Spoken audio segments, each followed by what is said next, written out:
Marvel Ninja God. The God of Ninja has arrived in the Marvel Universe, an American comic. Roger is a young man who's transmigrated from the Ninja World of Naruto into the superhero world of Marvel. Armed with the ninja system from the Ninja World, Roger is ready to become the God of Ninja in the Marvel Universe. Chapter 1, I am a ninja. Roger, I have a commission here. I hope you can accept it. Coulson, wearing a black suit and whose hairline had been seriously moved back, stood in front of Roger's desk and said calmly. You know the rules. First, tell me the general details of the commission, and then I can decide whether to accept your commission. Roger, leaning against the back of the chair, opened his eyes and looked at Coulson, then leaned back on the back of the chair and closed his eyes again. 2 weeks ago, Tony Stark went to Afghanistan to deliver the local American weapons. After the transaction was completed, Tony Stark was attacked and kidnapped on the way back to the US military base. His whereabouts are currently unknown. I hope you can go to Afghanistan and save Tony Stark. Cole briefly described the contents of the commission and the general situation. Although Roger looked like he was about to fall asleep, when he heard the name of Tony Stark, he was completely awake. Tony Stark, it seems that what should have happened still happened. Roger opened his eyes and sat up. Then, he took a scroll from his desk drawer and placed it in front of Coulson. Just as Roger was about to open the scroll, he suddenly remembered something and put the scroll back into the drawer. I have something to deal with now. Come and find me at 5 o'clock tomorrow afternoon. As soon as he finished speaking, Roger's figure completely disappeared in front of Coulson as if he had teleported. Although the scene before him didn't conform to common sense, Coulson was already used to it.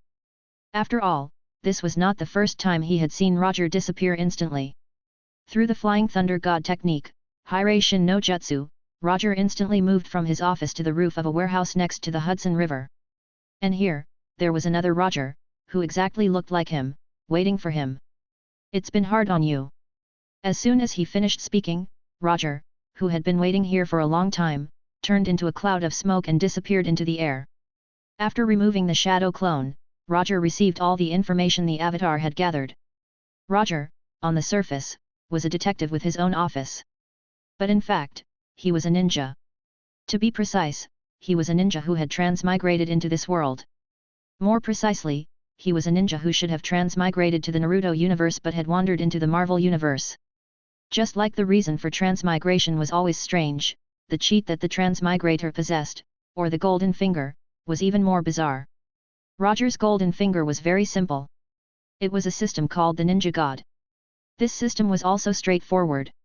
It was a system that only had 2 functions, commission and exchange. By completing the tasks entrusted by others, Roger could obtain something called ninja coins. And ninja coins could be exchanged on the exchange page for anything other than humans. For example, ninjutsu, blood succession, secret technique, ninja tools, baiju. As long as he had enough ninja coins, Roger could exchange all the ninjutsu in the Naruto universe, all the bloodline limit, Kekii Genkai, and bloodline selection, Kekii Toda. He could even exchange all 9-tailed beasts, making him a true god of ninjas. The future that the system could give was terrific. The only drawback was that it was not as easy to get ninja coins. Roger had been in this world for 3 years, but the amount of ninja coins he obtained was still not much, only barely enough to exchange for 9 ninjutsu. For example, the exchange taught Roger about the newly released Shadow Clone. As for the high-level ninjutsu like Flying Thunder God, that was the system's friendly care for the transmigration of newcomers. It was one of the rewards of the transmigration novice package. If he hadn't mastered this kind of S-level ninjutsu from the beginning, Roger couldn't have the ability to complete the task, and it was even more impossible to exchange ninja coins to increase his strength bit by bit. The information about the mission given by Kingpin is accurate. This doesn't match his character. The main reason why Roger did not immediately accept the commission from Coulson was that he still had an unfinished commission on him. The 4th rule of the commission was that before the completion of the commission, he could not accept the next commission. This commission rule was not Roger's rule but the system rules. As for similar rules, other than this one, there were 4 other rules. As for whether there would be more entrustment rules in the future, Roger himself was not sure. However, no matter what, the entrustment rules set by the system were still relatively reasonable, and there would not be any extremely unreasonable rules. After understanding the general situation in the warehouse, Roger did not hesitate. He directly jumped down from the roof of the warehouse and came to the door of the warehouse. On the surface, this warehouse was a warehouse belonging to a shipping company, but this was the most extensive base in New York. More than 100 ninja of the Hand were stationed there all year round. Roger did not know why Kingpin would go against the Hand, but since Kingpin's commission had passed the system's judgment, and Kingpin himself was very willing to pay, Roger did not mind being Kingpin's mercenary. Only by writing on the commission scroll, reading books, and passing the system's judgment could one obtain ninja coins. The system determined the number of ninja coins, which was the first rule of the commission. Because of such a rule, Roger had not received many missions in the past 3 years, severely delaying his steps to becoming a ninja god. Compared to the guy next door who had become a true god in less than 2 years, Roger felt that he had significantly reduced the overall score of the transmigrators. When Roger appeared at the warehouse door, those ninjas disguised as security guards who pretended to be idle immediately noticed his appearance. Although they were all ninjas, Roger did not believe that these people who did not even know ninjutsu and only knew how to cut people with ninja knives were his peers. How could the welcoming ceremony be really fiery? Although these few ninjas did not know what Roger wanted to do, when they saw him suddenly standing in the same place and looking like he was going to blow air, these ninjas suddenly felt a strong sense of deadly crisis. Fire style Great Fire Annihilation. Although chanting the name of ninjutsu did not affect the power of ninjutsu, Roger still liked to read out the name of ninjutsu before using ninjutsu. No reason. It was just because it looks cool. As Roger exhaled, a flame was spat out from his mouth. When this flame first appeared, it was only as thick as a finger. However, as the distance increased, the flame became bigger and bigger. Finally, it turned into a massive sea of fire dozens of meters long. Like the roar of a fire god, it slammed into the warehouse door. It instantly broke through the door and rushed into the warehouse. Madara Uchiha's Great Fire Annihilation is really awesome. Chapter 2, Do You Want to Dance? There were 2 forms of ninjutsu exchanged by the system. One was a standard version, and the other was a personalized version. As the name implies, the standard version is extremely common ninjutsu. The standard power, the average chakra consumption, no unique characteristics, everything needs to be developed by oneself. The personalized version was a version with a personalized jutsu of a strong character. For example, Roger's fire-style Great Fire Annihilation that he had just used is a customized jutsu of Madara Uchiha. The power was more remarkable, and the chakra consumption didn't increase much. Moreover, during the exchange process, the experience of Madara Uchiha regarding this ninjutsu is directly obtained. He will either spend time slowly researching to become stronger or directly spend money to become stronger. Although the power of a personalized version of ninjutsu was more potent and the number of hand seals was lower, the number of ninja coins needed was also higher. This was also one of the balances given by the system. However, forming hand seals was less of an advantage. For Roger, this advantage did not exist. On top of the Flying Thunder God technique, he could also use the sealing technique, Fuinjutsu, and all 7 chakra attributes. Flying Thunder God technique, sealing technique, and 7 attributes chakra. These 3 were all the rewards in Roger's novice gift package. Roger only exchanged the standard version for some common ninjutsu, such as the Shadow Clones Jutsu. But there are some ninjutsus that he exchanged for the personalized version. After the surging sea of fire poured into the warehouse and caused terrifying damage. A small portion of the ninjas stationed in the warehouse was burned into ashes. As for the others, although they were lucky enough to survive, they suffered a few injuries on them. This was the difference between having ninjutsu and not having ninjutsu. They were both ninjas, but the 2 clearly in existence from a different world. Roger's fire-style Great Fire Annihilation lasted only 5 to 6 seconds before stopping. It didn't last long, but it left a terrifying impression on these ninjas. Was this done by a human being? The wave of flame directly took away a quarter of the ninjas in the warehouse. Even so, those lucky survivors did not have the slightest intention of leaving. They all took out their weapons, looking like they wanted to kill Roger, even if they must die with him. Your momentum is good, but unfortunately, you are too weak. Roger did not care about the killing intent emitted by the ninja of the hand. It was just a group of small minions that could not hurt him at all. Under the watchful eyes of these ninjas, Roger casually walked into the warehouse. It was as if he was not walking into a warehouse where a group of murderous ninjas gathered. Instead, he was walking into a large shopping mall surging with people. Perhaps it was because Roger's invisible contempt provoked them, or maybe it was because the great fire annihilation from before had left a deep impression on them.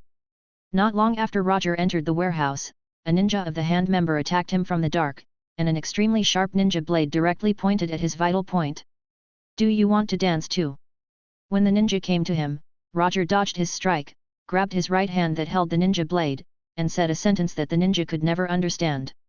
In this world, no one could understand this joke. It was truly a loss. Roger ignored the ninja and directly took his ninja blade. He then used the ninja blade to slide across his neck.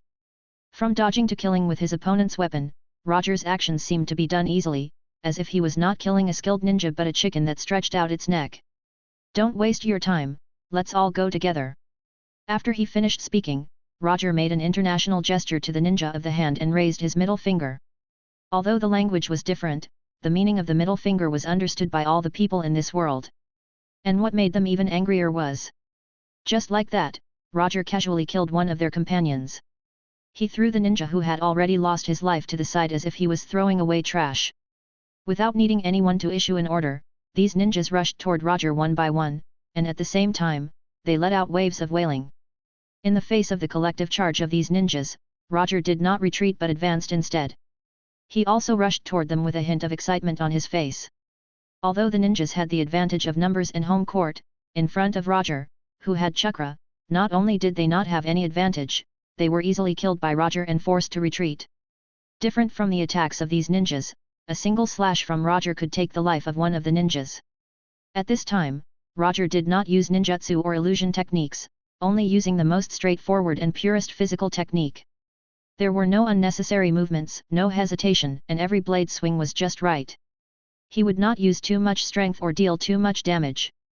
Everything was just right. When surrounded by enemies and attacked from all directions, Roger finally understood why Madara Uchiha would say such a classic quote, "Do you also want to dance?" In this environment surrounded by enemies, a battle was no longer just a battle.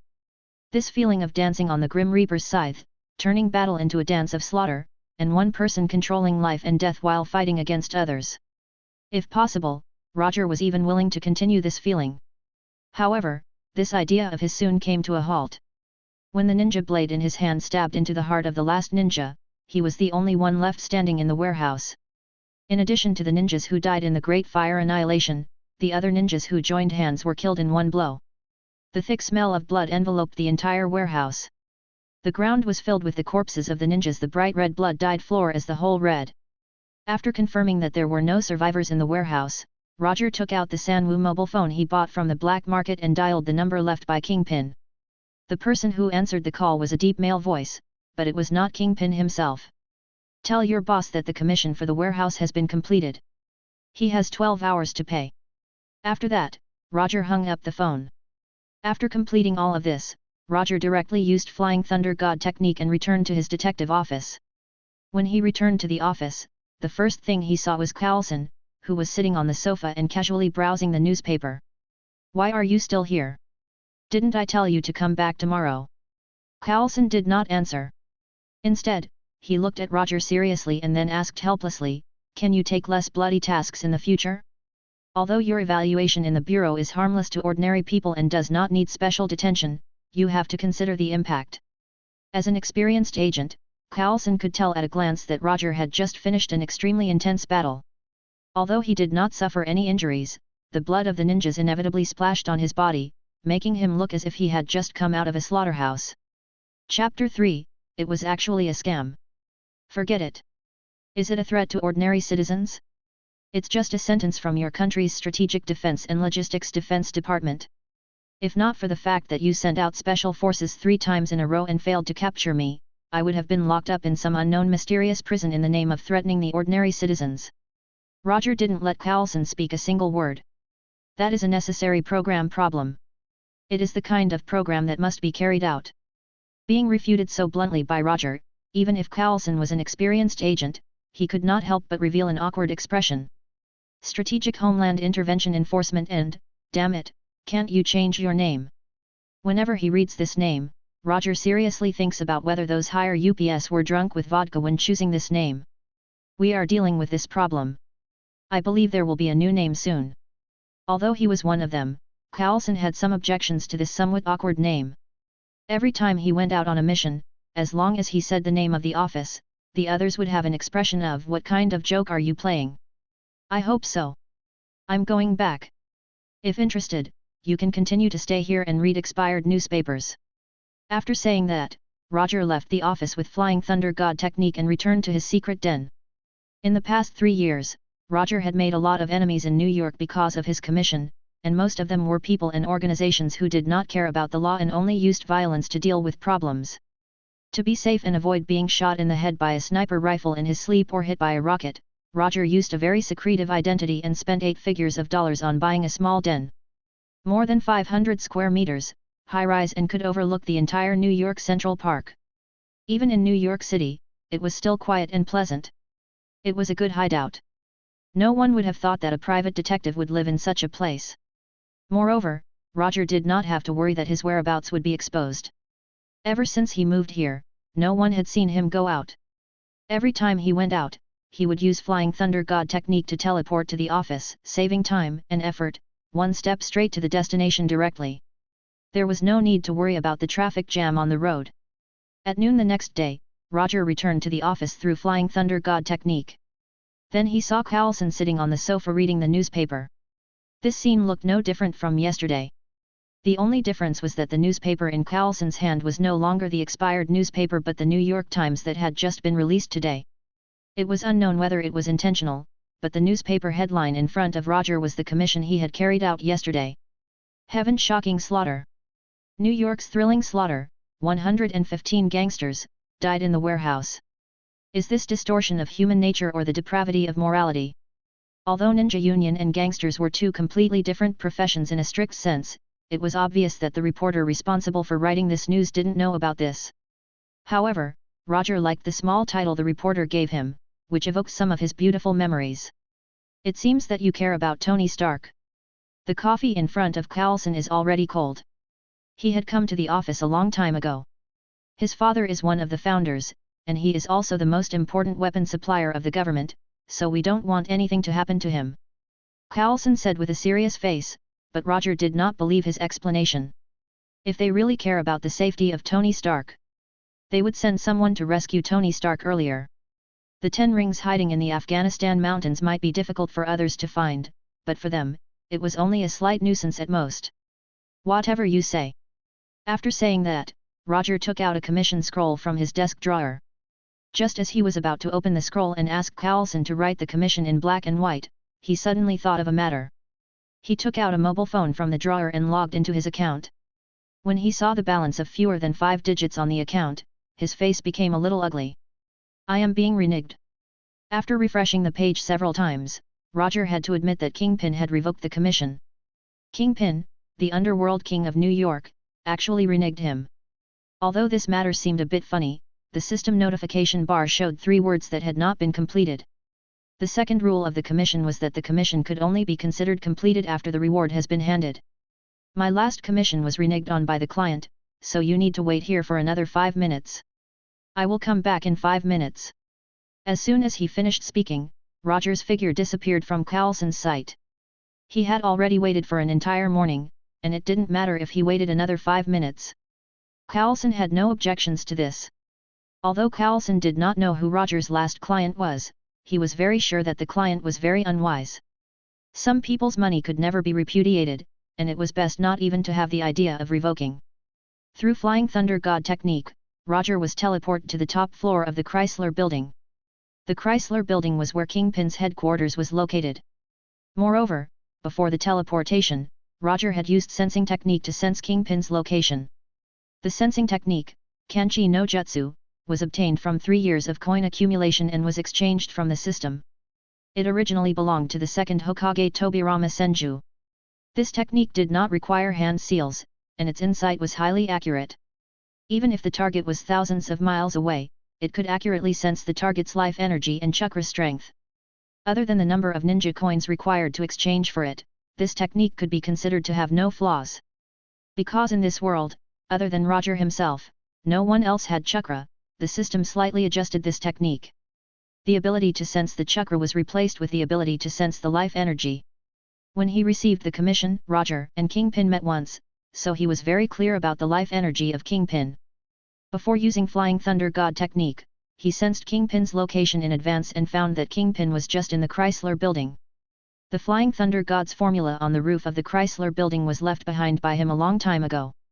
Not only the Chrysler building but even the roof of the Stark building also had the Flying Thunder God's formula. In the past 3 years, Roger left hundreds of Flying Thunder God's formula in New York, big and small, so that he could teleport to various areas of New York through the Flying Thunder God technique. Chapter 4, Never Revoke a Ninja's Commission. Leaving behind Flying Thunder God's formula is a good habit. Especially when it was needed, this habit could help a lot. Moreover, after possessing the sensing technique, even if there are many Flying Thunder God's formula lying around, it wouldn't affect the accuracy of the Flying Thunder God technique's teleportation. Kingpin was only a few dozen meters from Roger's current location on the top floor of Chrysler Building's office. If Roger used the method of breaking through the wall, then the distance between them would be further reduced. However, Roger did not intend to do so because he is a gentleman. Or rather, he was a refined ninja. Kingpin might have never thought someone would come down from the roof to find him, so no one is stopping Roger on the way to Kingpin's office. Even Kingpin's golden-haired secretary with a curvy figure only regarded him as a regular visitor. Just as the golden-haired secretary with the cute face and an impressive figure was about to ask Roger if he had made an appointment, Roger walked past her and pushed open the door to Kingpin's office. "Sir, you can't enter." Before the golden-haired secretary could finish speaking, Kingpin waved at her, signaling her to leave the office. "Mr. Kingpin, I never thought that you, who has a big family, would renege on a ninja's hard-earned money." Although Roger's tone was extremely calm, Kingpin and his 4 subordinates in the office could feel the anger in his words. Before Kingpin could say anything, his 4 subordinates in suits and ties decisively pulled out their pistols from their holsters and aimed them directly at Roger's head. With 4 pistols pointing at his head, according to common sense, Roger should stop moving forward to avoid further provoking Kingpin and his 4 subordinates. However, Roger did not do so. He walked towards Kingpin at a moderate pace, ignoring the 4 pistols. Just as one of them was about to move the muzzle of the gun and ruthlessly shoot at Roger's thigh, he suddenly discovered that an irresistible force strangely enveloped his body, binding all his movement abilities. Temporary paralysis technique, Kanashibari no Jutsu, was basic ninjutsu that even a genin could learn. Temporary paralysis technique was only basic ninjutsu. Its level was not high, and the amount of chakra consumed was small. However, in the hands of a talented person, this ninjutsu's power was completely different. Although the temporary paralysis technique that Roger had exchanged was only a standard version, after 3 years of continuous training, his temporary paralysis technique had already possessed extreme effectiveness. As long as he did not remove it, the time that the body securing technique could bind ordinary people was at least 30 minutes. If aimed at an ordinary person with a weaker constitution, the temporary paralysis technique could last for several hours. Although the 4 subordinates of Kingpin had decent physiques, they were still at the standard of ordinary humans. As long as Roger did not remove the body securing technique, they would not even be able to blink for the next half an hour. "You dare to come to my office alone and speak to me with such an attitude? You are the first to ever do this to me." After he finished speaking, Kingpin, who was sitting, stood up and displayed his physique that surpassed ordinary people. At the same time, he showed his astonishingly imposing manner as the overlord of the underworld. "That's because you have not met me before." Roger did not pay any attention to the imposing manner that Kingpin exuded. He slowly came in front of him. Then, he took the phone from the desk and placed it in front of Kingpin. "Now, pay up the reward." After saying that, Roger raised his head and looked at Kingpin with contempt. Bang! Kingpin did not answer Roger. Instead, he raised his stout right hand and slammed it heavily on the table. The huge force immediately caused the desk to break. Visible cracks appeared on Kingpin's right hand. "Kid, don't think you can do whatever you want just because you have grasped some strange abilities. This is New York, my territory." As soon as he finished speaking, Kingpin felt an intense pain coming from his right hand. His right hand is pierced. When did he make a move? Kingpin didn't notice it at all. Although Kingpin was the overlord of the underworld, he was different from the other underworld leaders. He had never stopped training because he was in a high position. His huge body was not because of fat but because his muscles were too developed. Not only that, but he was also a top fighting expert. Every day, he would practice with fighting experts from all over the world, and each time, he would fight against 10. Even so, he had never lost, and the sparring time had never exceeded 20 seconds. As for his opponents, they either died or were severely injured. Because he was highly proficient in fighting, Roger's attack that had utterly exceeded his perception shocked him. Only those proficient in fighting could truly understand how terrifying that attack was. There were no signs or reactions. If not for the feeling of his right hand being pierced, he wouldn't even know that Roger had already finished an attack. I repeat. Pay up. Now.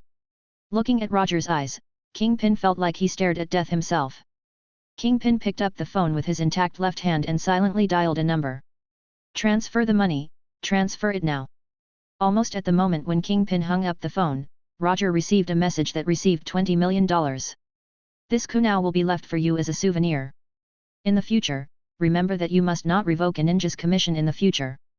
Afterward, Roger directly disappeared from Kingpin and returned to his office through Flying Thunder God technique. When his figure disappeared from the office, Kingpin picked up the phone again and dialed a number. Send out a message and tell them that the case at Hudson River Warehouse yesterday was done by a private detective called Roger. Also, inform the sharpshooter to come back. Roger did not know what happened after that. If he knew, he would have left some gifts for Kingpin's left hand, which was holding the phone. After returning to the office, he glanced at the timer on his phone. 3 minutes and 50 seconds. Not bad. After casually throwing the phone back into the drawer, he took out the commission scroll and opened it on his desk. You can now write down the details and rewards of the commission on the scroll. The moment Kingpin completed the transfer, the system completed the commission and simultaneously sent 10 ninja coins to Roger. Cole soon finished writing the content and reward of the commission. After seeing that the commission was only $50,000, Roger frowned slightly. Only $50,000. It seems that you are not particularly concerned about the safety of Tony Stark. Kingpin was willing to give out $20 million for the commission, and what needed to be solved was only Ninja of the Hand.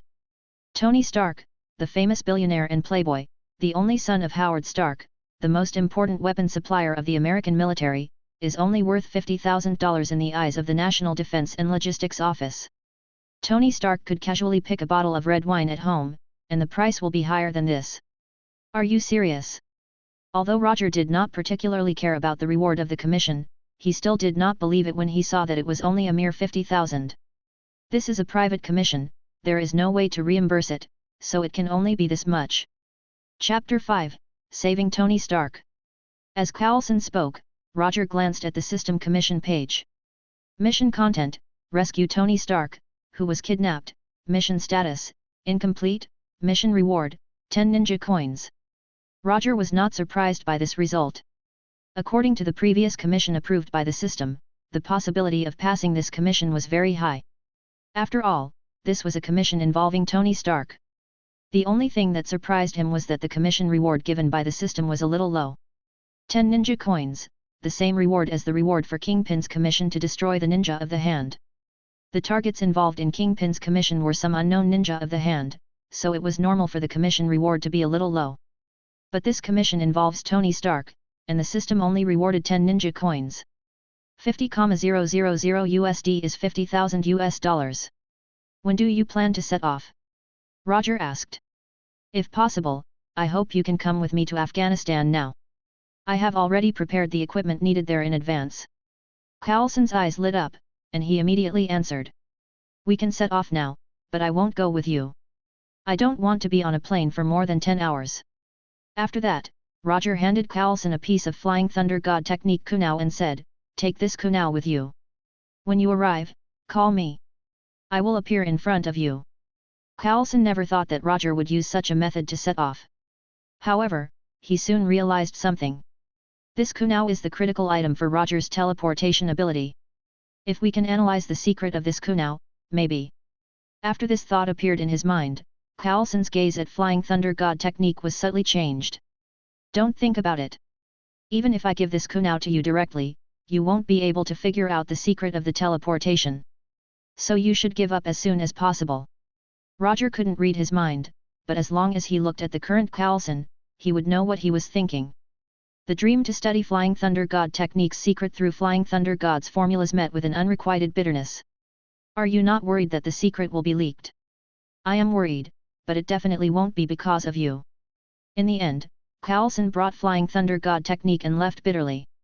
Then he flew straight to Afghanistan through the plane arranged in advance. After Coulson left, Roger lay on the sofa and opened the exchange page in the system. Complete body Suzan-Urin Egan tailed beast Karamas Yunfa Wudun true thousands of hands top transformed Buddha summit enlightenment. Whenever he saw these glittering ninjutsu and bloodline limit. When can I exchange all of these?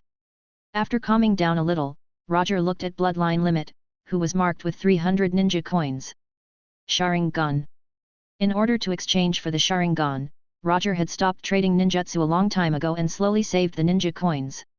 Although the process of saving the coin was a bit difficult, he could quickly exchange it for this bloodline limit he had wanted for so long. Ninja coins available, 295. As long as he successfully rescued Tony Stark, Roger could smoothly exchange for Sharingan, and then he would have bloodline limit, who was very powerful in the early stage and even more awesome in the late stage. Late at night, Roger's shadow clone, who stayed in the office, received a call from Coulson and informed him that he had just fallen asleep. Can't you call later? Although he was a little angry. But in the end, Roger got up and put on clothes suitable for battle and then began to perceive Flying Thunder God's formula, who was far away in Afghanistan. Ever since he had mastered Flying Thunder God technique, this was the first time he had tried to sense a technique that was so far away. This made him start to worry whether there would be any risk of accident in this super long-distance teleportation. In the beginning, Roger could only vaguely sense the extremely vague Flying Thunder God's formula. But when he used the sensing technique simultaneously, the vague Flying Thunder God's formula gradually became clear. After consuming more than 10 times more chakra than usual, he finally established a connection with the Flying Thunder God's formula in Afghanistan. Then he disappeared from the bedroom in an instant. In just an instant, the scene in front of him changed from a familiar bedroom to a dusty Afghanistan mountain. Aren't you afraid of the heat? Looking at Coulson, who was sweating but still wearing a black suit, Roger asked in confusion. The suit is the armor of a gentleman. It can protect me from harm. Coulson replied in an extremely formal tone.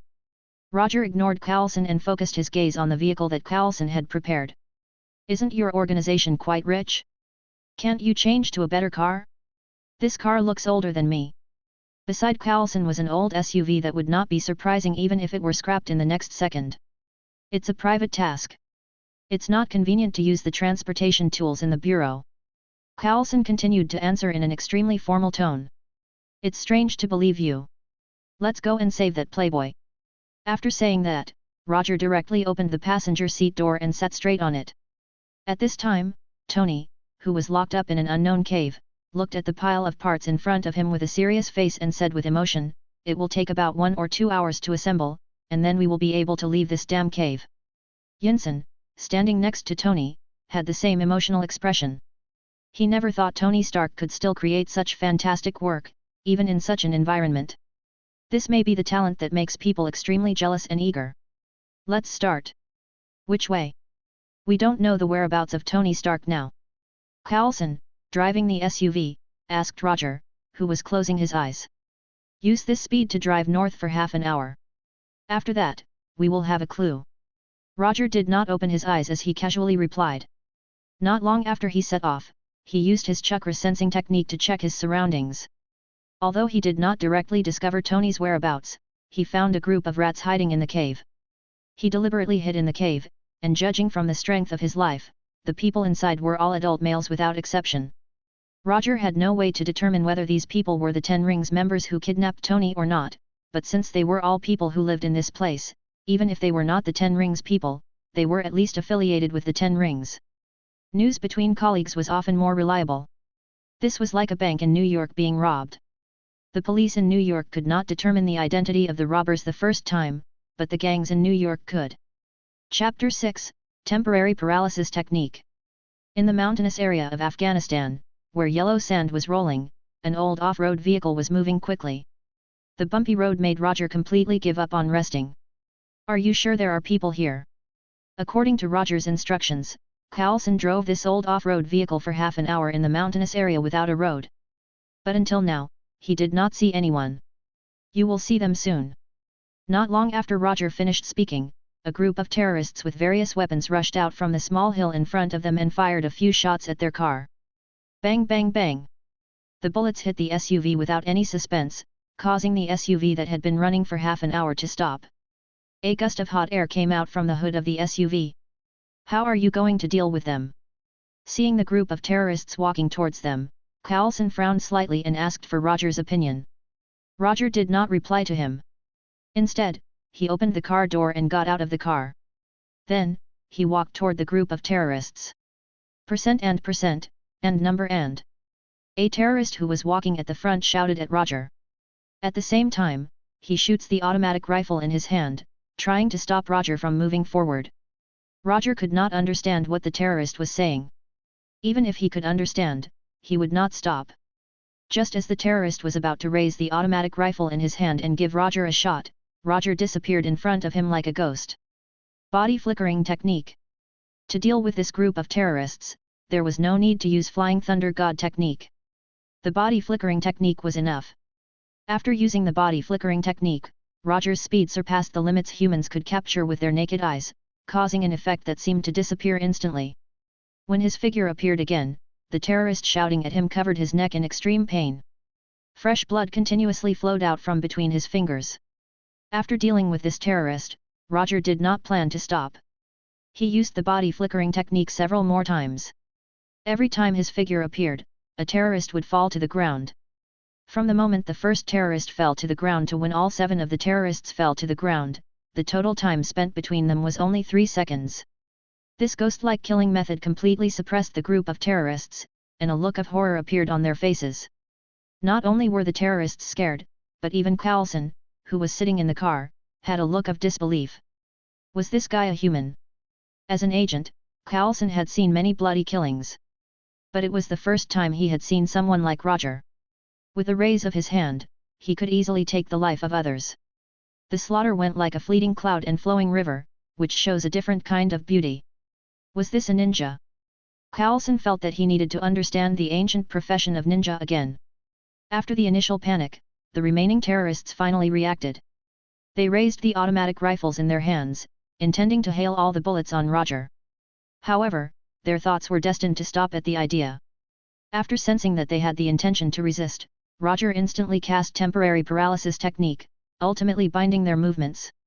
The remaining 10 or so terrorists seemed to have lost their souls. They remained motionless in their original positions, maintaining the motion of raising their guns. Looking at the incomparably strange scene in front of him, Coulson unconsciously swallowed his saliva. Then, he silently remembered this ability he did not know how to name.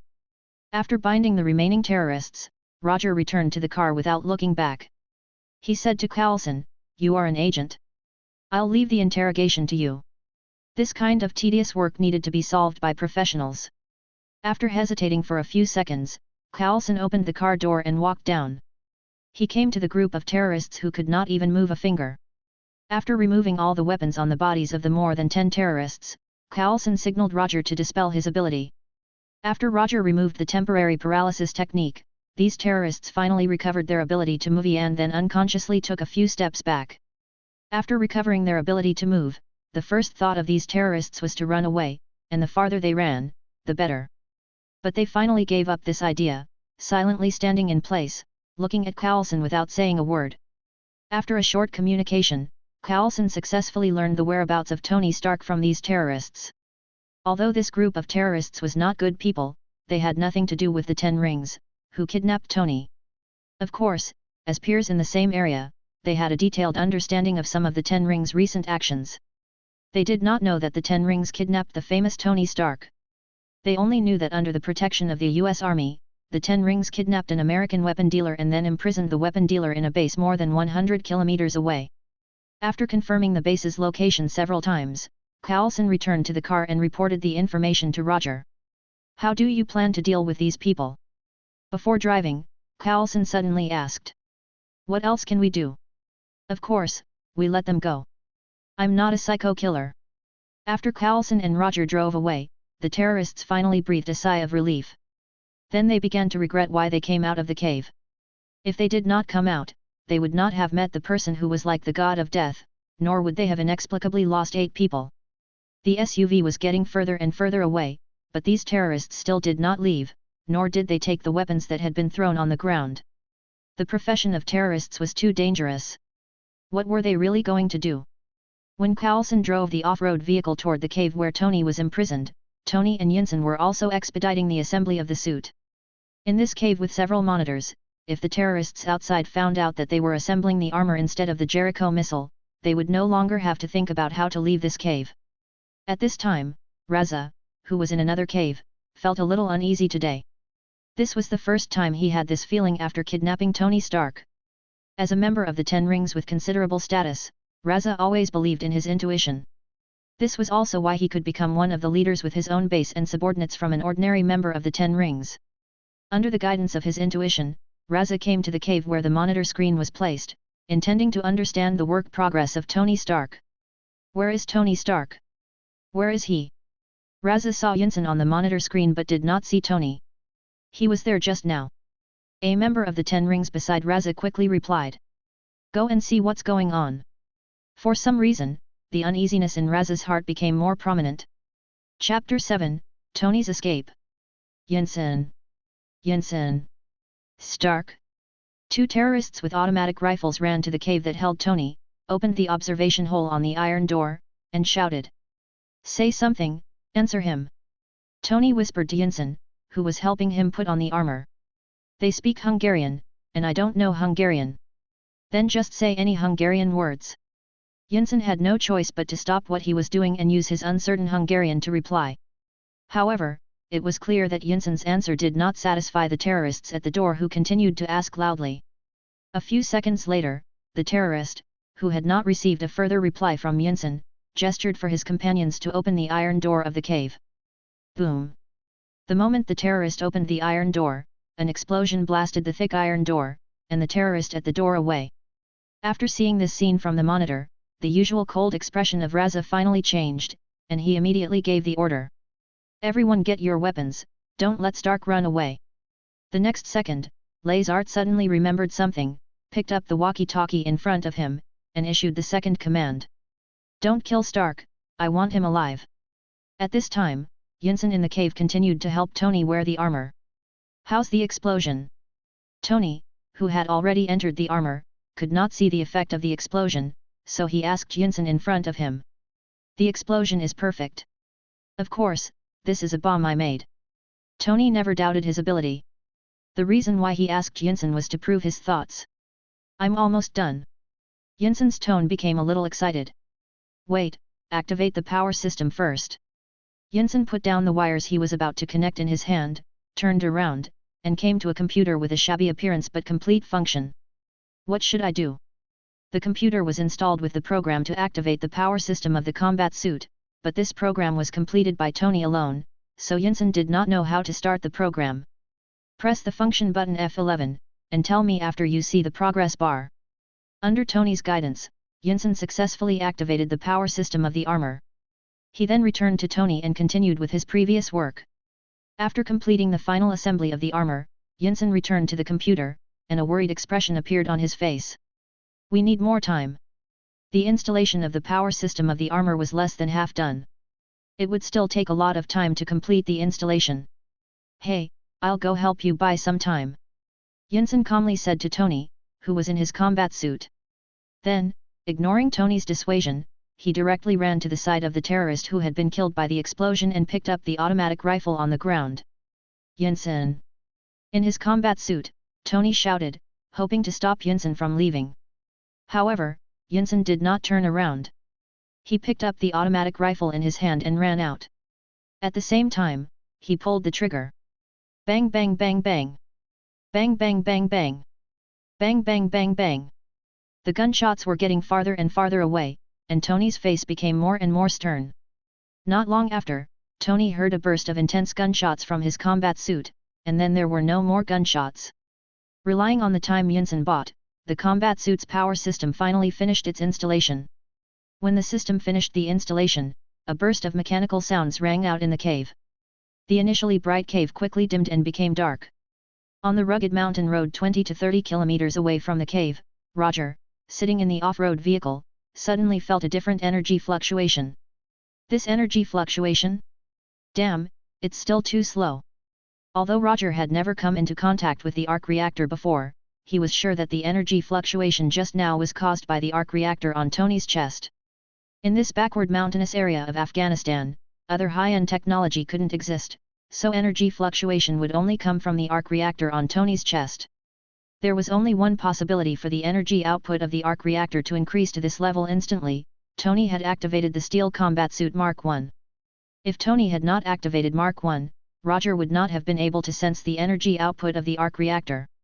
The energy required to prevent the shrapnel from entering the heart was too small, and it was impossible to sense it accurately. However, it was different now. When he activated Mark I, the arc reactor on Tony's chest released tremendous energy. This allowed Roger to sense Tony's location. Something has happened to Tony. I have to go over first.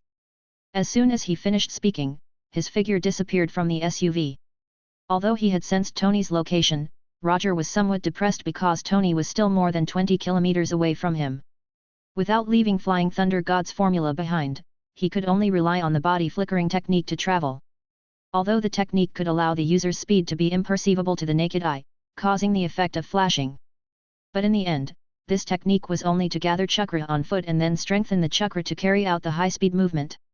In other words, the road still had to be run by yourself, but the technique could make you run faster. I hate running, especially this long-distance super high-speed running. Although he complained like this, Roger did not remove the body flickering technique from his body. His whole body disappeared like a flash and reappeared several hundred meters away, repeating the process continuously. While Roger was using the body flickering technique to travel crazily, Tony was wearing a steel combat suit to fight the terrorists. Although Mark I looked rough, it did not affect its power. The gun in the terrorist's hand could not penetrate Mark I's outer shell. Tony, wearing Mark I, was like a god of war that was invulnerable to swords and spears as he rampaged through the dark passage, constantly walking toward the exit outside. After Tony dealt with the terrorists in the passage, he finally saw the exit and found Yinsen, who had been shot and fallen to the ground. Be careful! Yinsen, lying in a pool of blood, shouted at Tony. Along with Yinsen's reminder, a grenade was fired from the launcher. Boom! This grenade flew past a few dozen centimeters in front of Tony, blasting a large hole in the wall in front of him. The person who fired this grenade was none other than Raza. After seeing Yinsen charge alone, disregarding his life and death, Raza roughly guessed Tony's plan. As a top weapon inventor, Tony Stark would never be unprepared. So, when his subordinates went in to catch Tony, Raza did not go in but stayed at the hole with his weapon, waiting for Tony to come out. I don't know if Raza's marksmanship is too bad or Tony's luck is too good. This grenade did not cause any damage to Tony. In return, Tony activated the small missile on the left hand of Mark I and gave Raza a more powerful gift. Chapter 8, Tony caught again. Boom! Just like the grenade that Raza fired, Tony's tiny missile also did not hit the target but the wall behind Raza. The huge explosion created a big hole in the wall, and the flying gravel buried Raza. Although the small missile did not hit Raza directly, it made Raza lose the ability to fight and move. Tony did not pay much attention to Raza's situation. He quickly walked to Yinsen, who was constantly gushing blood, and opened the mask of the steel helmet. Stark! Yinsen called Tony weakly. Get up, let's go. Tony looked at Yinsen, who was getting weaker and weaker, and slowly said, You have to get up and follow our plan. This is my plan. Yinsen's voice became weaker, and his breathing became difficult. Get up, you still have to go see your family. Although Tony had not experienced any battles, he knew very well that if Yinsen relaxed his mind, Yinsen would lose consciousness. My family is already dead. I am going to see them soon. Tony was silent. He did not know what else he could do. I have nothing to worry about. After listening to Yinsen's answer, Tony was silent for a few seconds with a serious expression. Then he sighed weakly and, with an incomparable seriousness, said to Yinsen, Thank you for saving my life. Then cherish it. Don't waste your life. After saying that, Yinsen took a few painful breaths and slowly closed his eyes. Watching Yinsen die, uncontrollable anger filled Tony's heart. He controlled Mark I to walk toward the hole. In the dark cave, Mark I's figure became clearer and clearer. Outside the cave, dozens of terrorists are waiting with rifles in their hands and aiming their guns at the hole. When Mark I walked out of the hole, the terrorists shouted and pulled the trigger at the same time. The barrage of bullets hit Mark I continuously, and the sound of colliding metal rang fiercely. The impact of the bullets made Mark I sway a little, but none of the shots could penetrate Tony in Mark I's armor. After shooting for a few seconds, these terrorists stopped shooting and looked at Mark I at the hole with a panicked expression. "Now, it's my turn." As soon as he finished speaking, Tony activated the flamethrower in Mark I's hands. 2 fiery torrents flew out of it, igniting the terrorists gathered at the cave entrance. Under the attack of the fiery torrents, the terrorists retreated one after another, trying to avoid the flames. But even so, many of the terrorists were still hit by the flames, their bodies covered in flames. Tony's target was not only these terrorists but also the Stark Industries weapons placed nearby. The boxes loaded with all kinds of weapons were ignited, and one by one, they exploded. Just as Tony was planning to destroy all these weapons from Stark Industries, the terrorists at the mountainside pulled the trigger of the heavy machine gun. The power of the heavy machine gun far surpassed ordinary rifles. Mark I, hit by the heavy machine gun, finally stopped moving forward. Even Mark I, who was made of steel, could not withstand the continuous attacks of heavy machine guns. Tony raised his right hand to block in front of himself, to prevent himself from being directly hit in the head by the heavy machine gun. At the same time, the terrorists who were not hit by the flames also began to counterattack. The bullets flew from every corner to Mark I. The dense bullets hit Mark I, and several of the shots hit Mark I's right leg engine, which was not wrapped in steel. As the right leg engine was broken, Mark I, who weighed hundreds of kilograms, instantly lost the ability to continue forward. The colossal weight pressed Tony down to one knee. Even so, Tony still had no intention of leaving immediately. He continued using the flamethrowers to attack the boxes loaded with weapons. The explosions continued to ring out in this unknown valley. After barely standing up, Tony raised his left hand and pressed the jet button on his left arm. Although Mark I did not have the actual flying ability, he had a short jet flying ability. This was also the last trump card for Tony to escape. After pressing the eject button, Mark I did not fly up as Tony had imagined. Instead, he stayed where he was without any reaction. Mechanical malfunction. This word quickly flashed through Tony's mind. After that, Tony decisively gave up on the idea of flying and escaping. He fell to the ground and protected his head with both hands. Boom! Boom! Boom! After being burned by the flames, the Stark Industries weapons exploded without suspense. The sea of flames instantly enveloped the entire valley. The powerful explosion engulfed the entire valley, engulfing the terrorists who did not have time to escape. When the sea of flame gradually dissipated, the entire valley was ruined. Traces of explosions could be seen everywhere.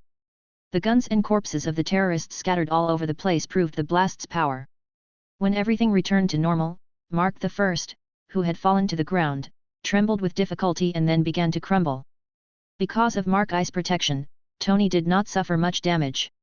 Other than his vision becoming a bit blurry due to the shock, everything else was okay. Tony, who came out of Mark I, glanced around. After confirming that there were no living terrorists around him, exhausted, he sat on the ground and panted heavily. Not long after Tony sat down, a figure appeared behind him and hit the back of his head with the butt of a gun. The sudden attack made Tony faint. Before he completely lost consciousness, he saw a familiar face. The one who attacked Tony was none other than Reza, who he had shot a tiny missile at before. The huge explosion woke up the buried Reza. After trying to climb out of the rubble, what appeared in front of him was a messy valley and Tony, who was resting on the ground. Looking at the damaged weapons and his men who had lost their lives, Reza wanted to shoot Tony directly, but when he saw Mark I, who was not far from Tony, he suddenly changed his mind. After an unknown period, Tony, who was unconscious, woke up again. When he opened his eyes, the first to appear in front of him was the angry Reza. "Stark, I have to admit, I still underestimated you," Reza said while playing with the dagger. Tony did not speak, just stared at Reza silently. "I asked you to help me create Jericho missile, and you made such a thing." After saying that, Reza pointed at Mark I and continued, "You killed my subordinates and destroyed my weapon. I could have killed you right now. However, I am willing to give you another chance. I will provide you with the materials you want. Help me forge 20 sets of this armor. Not the prototype machine as it is now, but a complete version that can be mass-produced. I will let you go as long as you can do it." Chapter 9, Blood Red Eye with 3 Tomo, Sharingan. Tony, who was tied to the chair, looked at Raza as if he was looking at an idiot. Then he sneered and said, "Do you think I, Tony Stark, is an idiot? Even if I help you forge 20 sets of steel armor, you will never let me go. The only thing you will do is continue imprisoning me in an unknown cave after obtaining the steel armor and make me your slave forever." At this time, there was no fear on Tony's face, only determination. "Kill me, I, Tony Stark, will never help you build any weapon, even if it is a bullet. Never dream that I will help you build anything. Come on, shoot. Aren't you a terrorist? Shoot. Open fire to my forehead and heart. Trash like you is not even comparable to a grass caterpillar. Or is it that you, an incomplete life form, a froghead with congenital Mongolia disease, a chimpanzee with yin and yang disorder, a half-plant with decaying roots, and a dinosaur who rot 3 times a day, do not even dare to shoot? I even doubt that with your IQ that does not even reach 2 digits, can you find the location of the pistol trigger?" After saying that, Tony spat at Raza, who was in front of him. "If this is your last wish, I will help you make it come true now."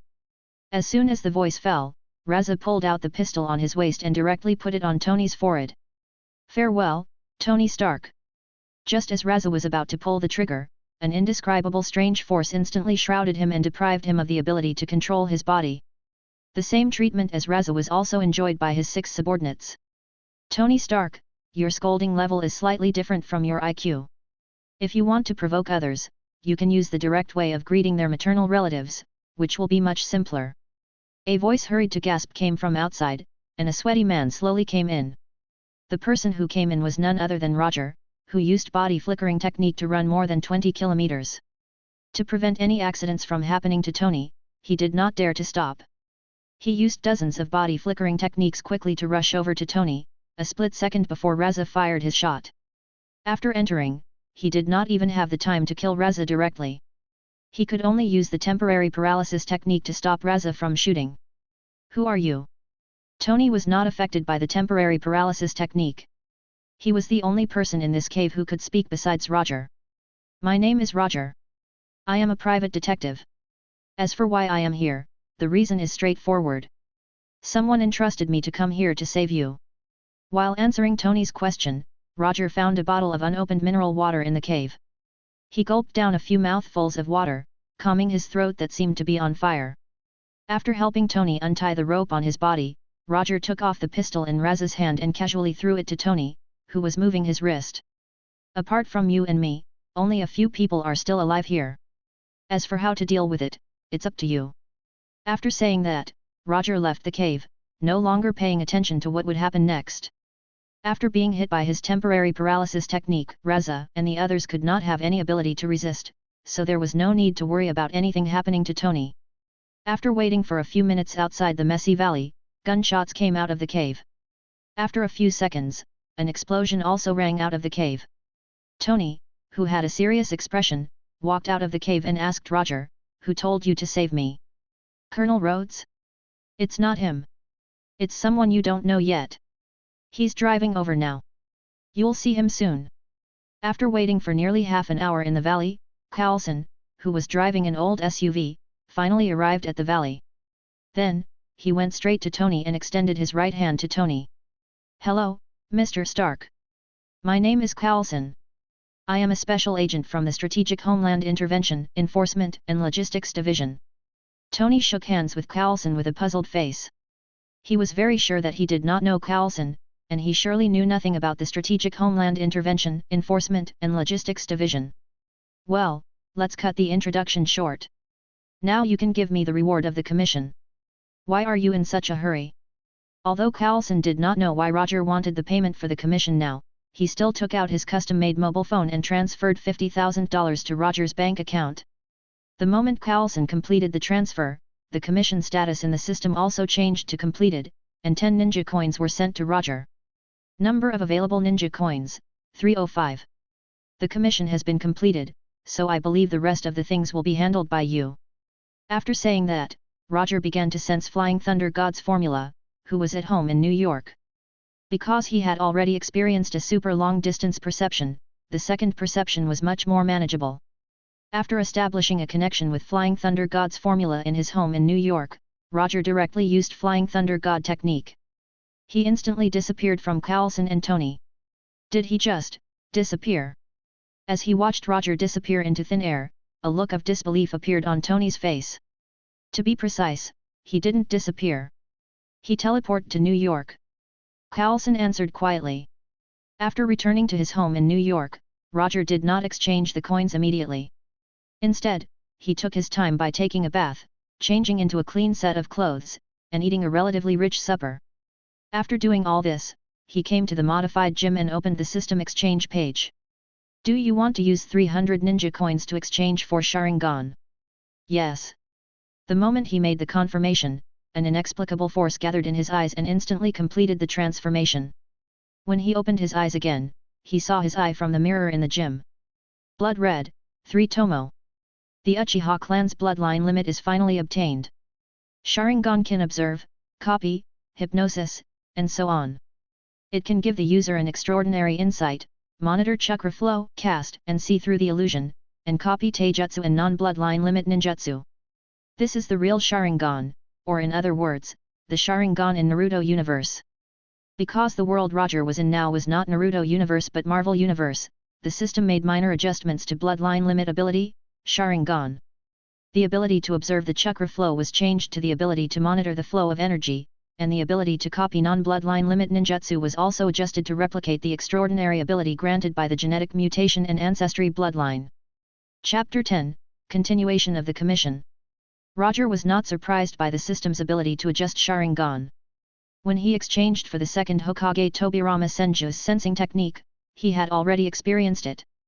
Moreover, it was also good that the system adjusted the ability to copy non-bloodline limits ninjutsu into replicating the superpower granted by his genetic mutation and ancestry bloodline. He is the only one with chakra and ninjutsu in this world, and he can't copy his own ninjutsu. Therefore, he was pretty satisfied with the system's adjustment.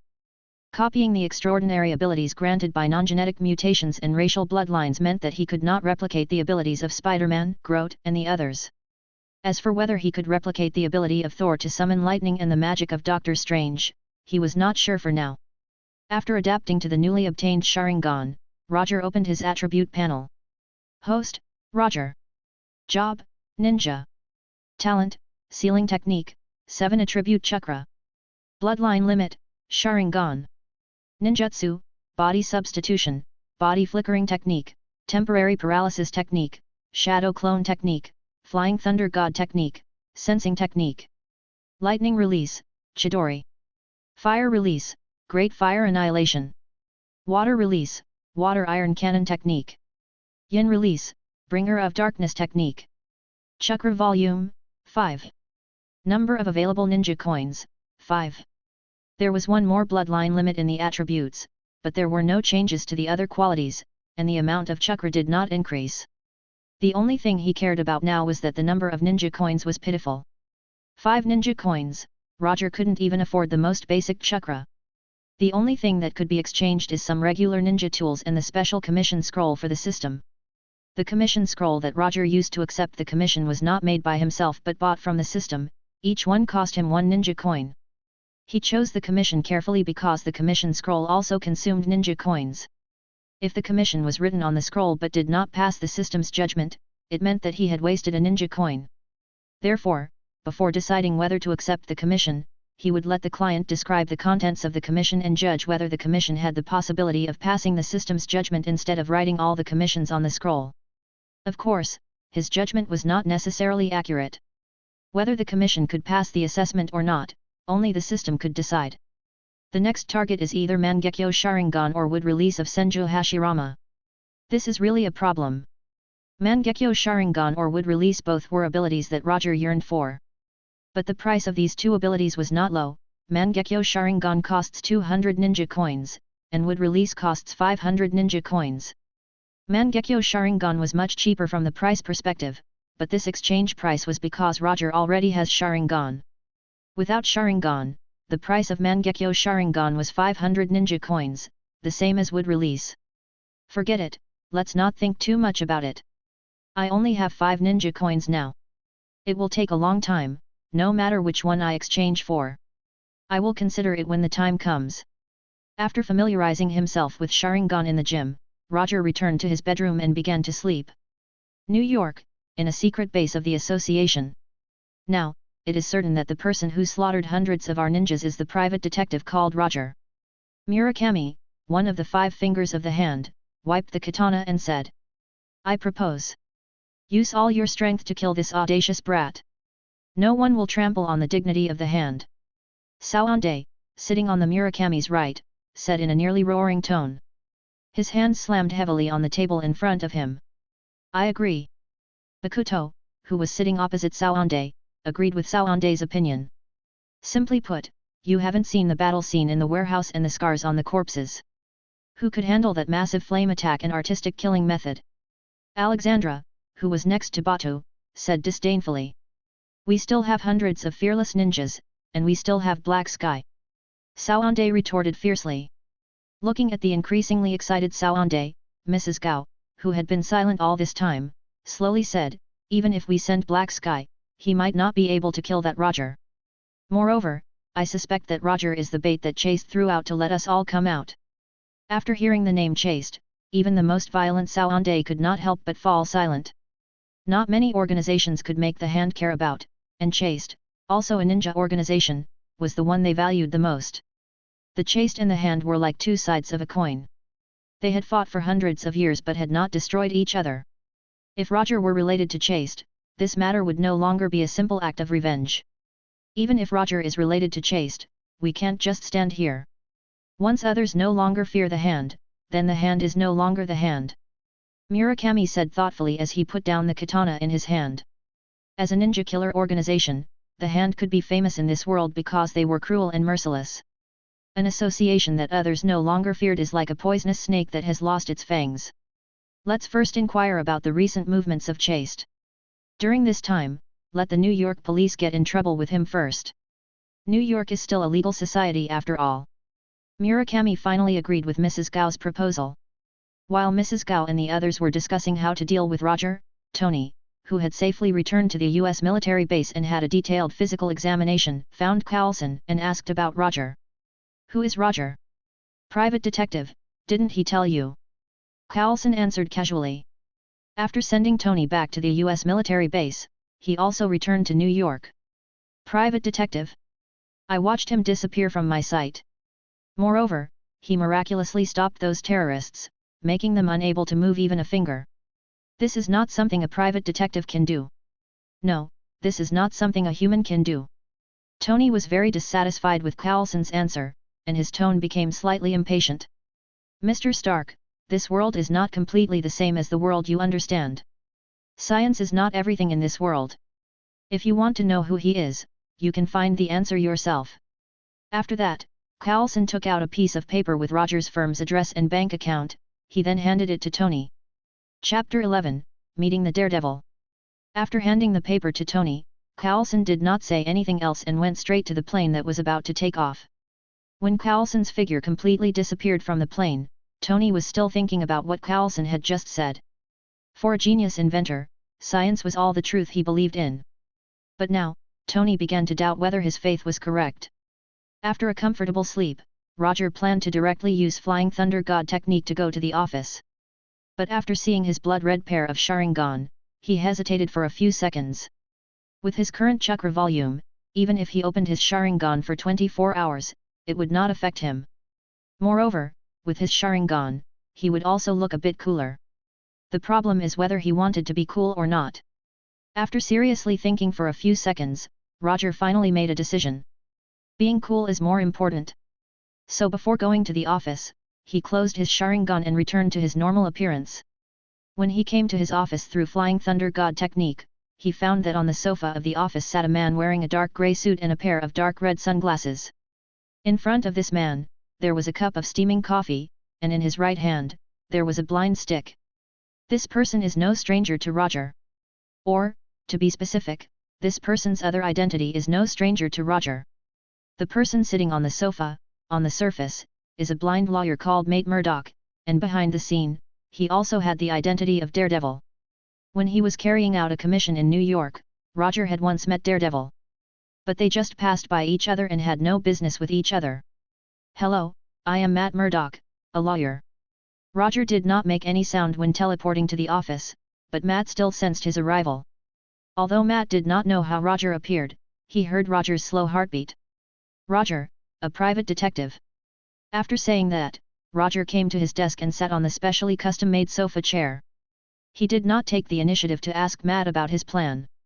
Instead, he silently waited for Matt to speak. Time slowly passed, and the office fell into a strange silence.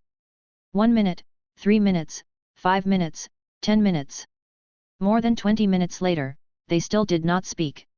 However, their silent confrontation was finally interrupted. The one who interrupted them was not another client but 2 New York police officers. "Hello, are you Mr. Roger?" The leading white male police officer asked Roger very politely. His partner, the black man beside him, was stunned by the white male police officer's attitude, but he quickly reacted. It was said that the Roger in front of him was a psycho killer who had killed 115 gangsters. After thinking about this, the black police officer unconsciously placed his right hand on the pistol at his waist. "Yes, I am Roger." Although the black police officer's actions were insignificant, they did not escape Roger's eyes. After seeing this scene, several thoughts quickly flashed through his mind. It appears at a time like this, he better deal with it politely and vigilantly.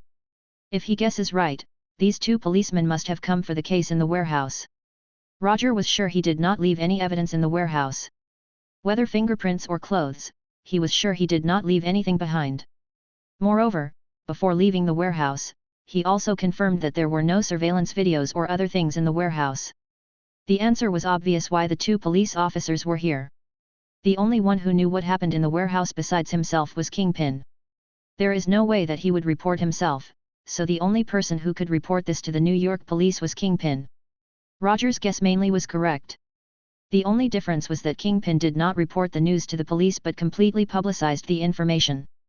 Therefore, the police were not the only ones who knew about this. There was also the Hand. 2 days ago, in a warehouse next to Hudson River, there was a gang fight. 115 gangsters died at the scene, so we hope that Mr. Roger can come to the police station with us to assist in the investigation of this case. Of course, if it is convenient for you. The white police officer tried his best to use gentle words. Although there was no solid evidence to prove that Roger did the case, he knew the possibility of Roger being the murderer was more than 90%. At this time, this white police officer silently cursed his immediate superior in his heart. Didn't he just flirt with his sister-in-law? Why did he hate me so much? He assigned this kind of task to me. This white male police officer had personally seen that hell-like warehouse. He knew very well that if this seemingly harmless Roger in front of him went crazy, he and his partner had no chance of leaving alive. The people who died in the warehouse were not gangsters. They were Ninja of the Hand's people. Only those idiot reporters would treat the Ninja of the Hand as ordinary gangsters.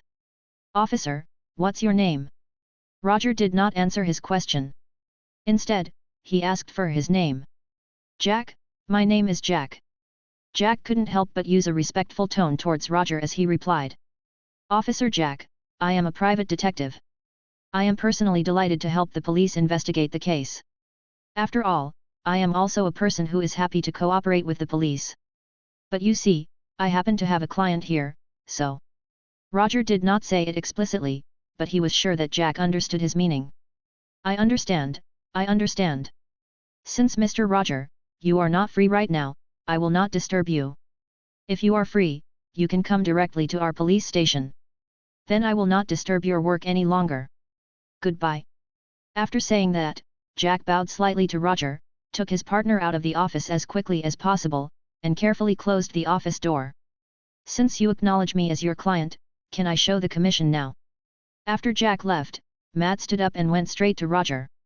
"Tell me about the contents of your commission first, and then I will decide whether to accept your commission or not." Chapter 12, New Commission.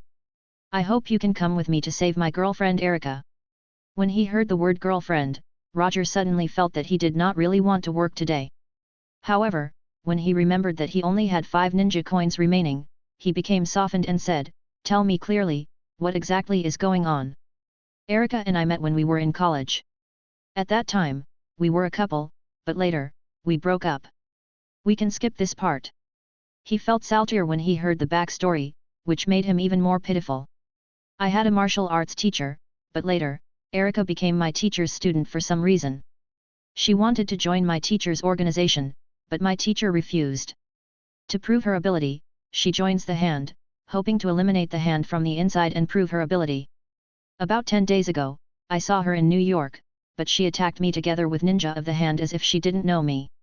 I was lucky to escape, and then I searched for her several times and tried to talk to her, but she still didn't know me and kept attacking me. I suspect she was brainwashed by the hand, so I hope you can come with me to save her. I can't do this with my own strength. But I heard about you 2 days ago, so I came here to ask for your help.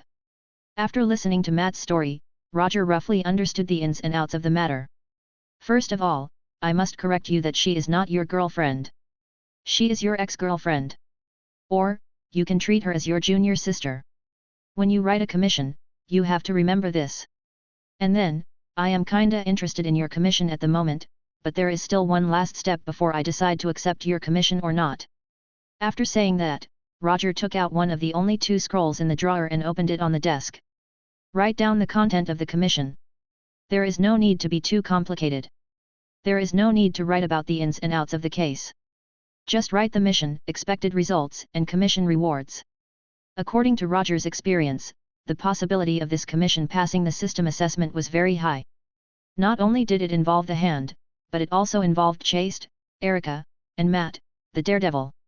Therefore, there should be no problems with passing the system's assessment. As he expected, when Matt signed his name at the end of the mission scroll, a new mission appeared in the system panel. Mission content: get Erica out of the hand's control.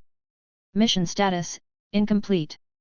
Mission reward: 20 ninja coins. Roger was slightly stunned when he saw that the reward was 20 ninja coins. The system had only given him a reward of 10 ninja coins to rescue the kidnapped Tony Stark. This system was a bit more biased towards women. This was not good, very bad. Roger glanced at the reward Matt had marked out when he put away the commission scroll. $500,000. No, didn't they say that Daredevil was relatively poor? It didn't seem to look like that. Or was all of this the power of love? After putting away the commission scroll, Roger told Matt, the reward for the commission needs to be paid within 12 hours after the commission is completed. There should be no problem with this, right? Roger was not worried that Matt would go back on his word, but this was his habit. Even if it were for Kingpin's commission, he would still do the same thing, even though Kingpin later went back on his word. No problem. Matt nodded, indicating that there was no problem with the condition. And when would you like us to leave? Although I'm open to any time, I'd suggest waiting until evening. When describing the contents of the commission just now, Matt had already planned to reveal his identity as the Daredevil. So he knew very well why Roger suggested deploying at night. Gather at the rooftop of my office at 10 o'clock tonight. Matt handed Roger a business card with his office's detailed address. After Matt left, Roger continued to lie on his sofa sluggishly, wondering if he should visit his old friend Kingpin now. However, he eventually gave up on the idea. Although the act of Kingpin deliberately leaking the news was quite disgusting, his intuition told him that this might bring him an unexpected development and maybe a few more commissions as a result. While waiting for the night, Tony, accompanied by Colonel Rhodes, returned to New York and immediately held a press conference. I come to my sense, and I realize that there is more I can contribute to the world other than weapons. Therefore, I decided to shut down Stark Industries' weapon department, which will take effect immediately. When Tony said this to the media, all the media at the press conference were boiling. Obadiah Stane quickly came to Tony's side, euphemistically letting Tony leave the stage. The focus of the press conference is that Tony is back, and he is healthier than before. We will discuss further and then give everyone the latest news. When Tony left the speech platform, Obadiah tried to say a few words and hurriedly ended the press conference. It seems that he still intends to take the path to become the Iron Man. Good, this is good. After watching this press conference that was not much different from the memory, Roger turned off the TV, came to the office window, and looked at the Stark building in the distance. Time flashed by. At 10 o'clock in the evening, Roger, who had changed into a black combat suit, appeared on time on the roof of Matt's law office. At this time, Matt was no longer dressed like a blind lawyer in the daytime. Instead, he changed into Daredevil's classic dark red combat suit, and the blind cane also switched into a dark red multifunctional short staff. Let's go. When Roger arrived, Daredevil didn't say anything and directly rushed to the hand base where Erica was. To avoid unnecessary trouble, Matt didn't choose the regular road. Instead, he took Roger to jump on the roof of New York. Unlike Roger, who had chakra, when they encountered an insurmountable building distance, the multi-purpose short stick in Matt's hand would become two short sticks connected by ropes. Then, he threw one side with a hook to the opposite side and swung between the buildings like Spider-Man. Looking at the exclusive weapon in Daredevil's hand, Roger couldn't help but have an idea. Having an exclusive weapon indeed makes a difference. This also made him consider whether he should exchange for special ninja tools from the system to act as an exclusive weapon. For example, Sasuke's Sword of Kusanagi, Zabuza's Kyubikarib, ch, and Madara Uchiha's Gunbei Uchiwa was pretty good. Chapter 13, Simple and Crude Plan.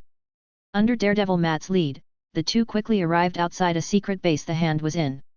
Looking at the office building in front of him, the scene of the Hand's ninja wearing a formal suit and working a 9-to-5 job appeared in Roger's mind. When you go out on a mission, you may have to apply to the logistics department before you can receive a ninja sword for slashing people. Are you sure this is the place? After arriving at the top of a building next to the building, Roger used sensing techniques skill to perceive the situation inside the building slightly. He found that there were not many people inside, even less than the number of people in the warehouse before. I'm sure. I have been investigating this place for a long time. On the surface, this is an office of a Japanese logistic company. But this is one of New York's most important bases. Every time there is a large mission, Ninja of the Hand will gather in this place. It seemed that because it was night now, Matt had a different feeling than the daytime, and even his personality had some obvious changes. It's good that you've confirmed it. I don't want any awkward moment to occur. Roger glanced at the front desk on the first floor of the building and immediately came up with a bold plan. What are you going to do?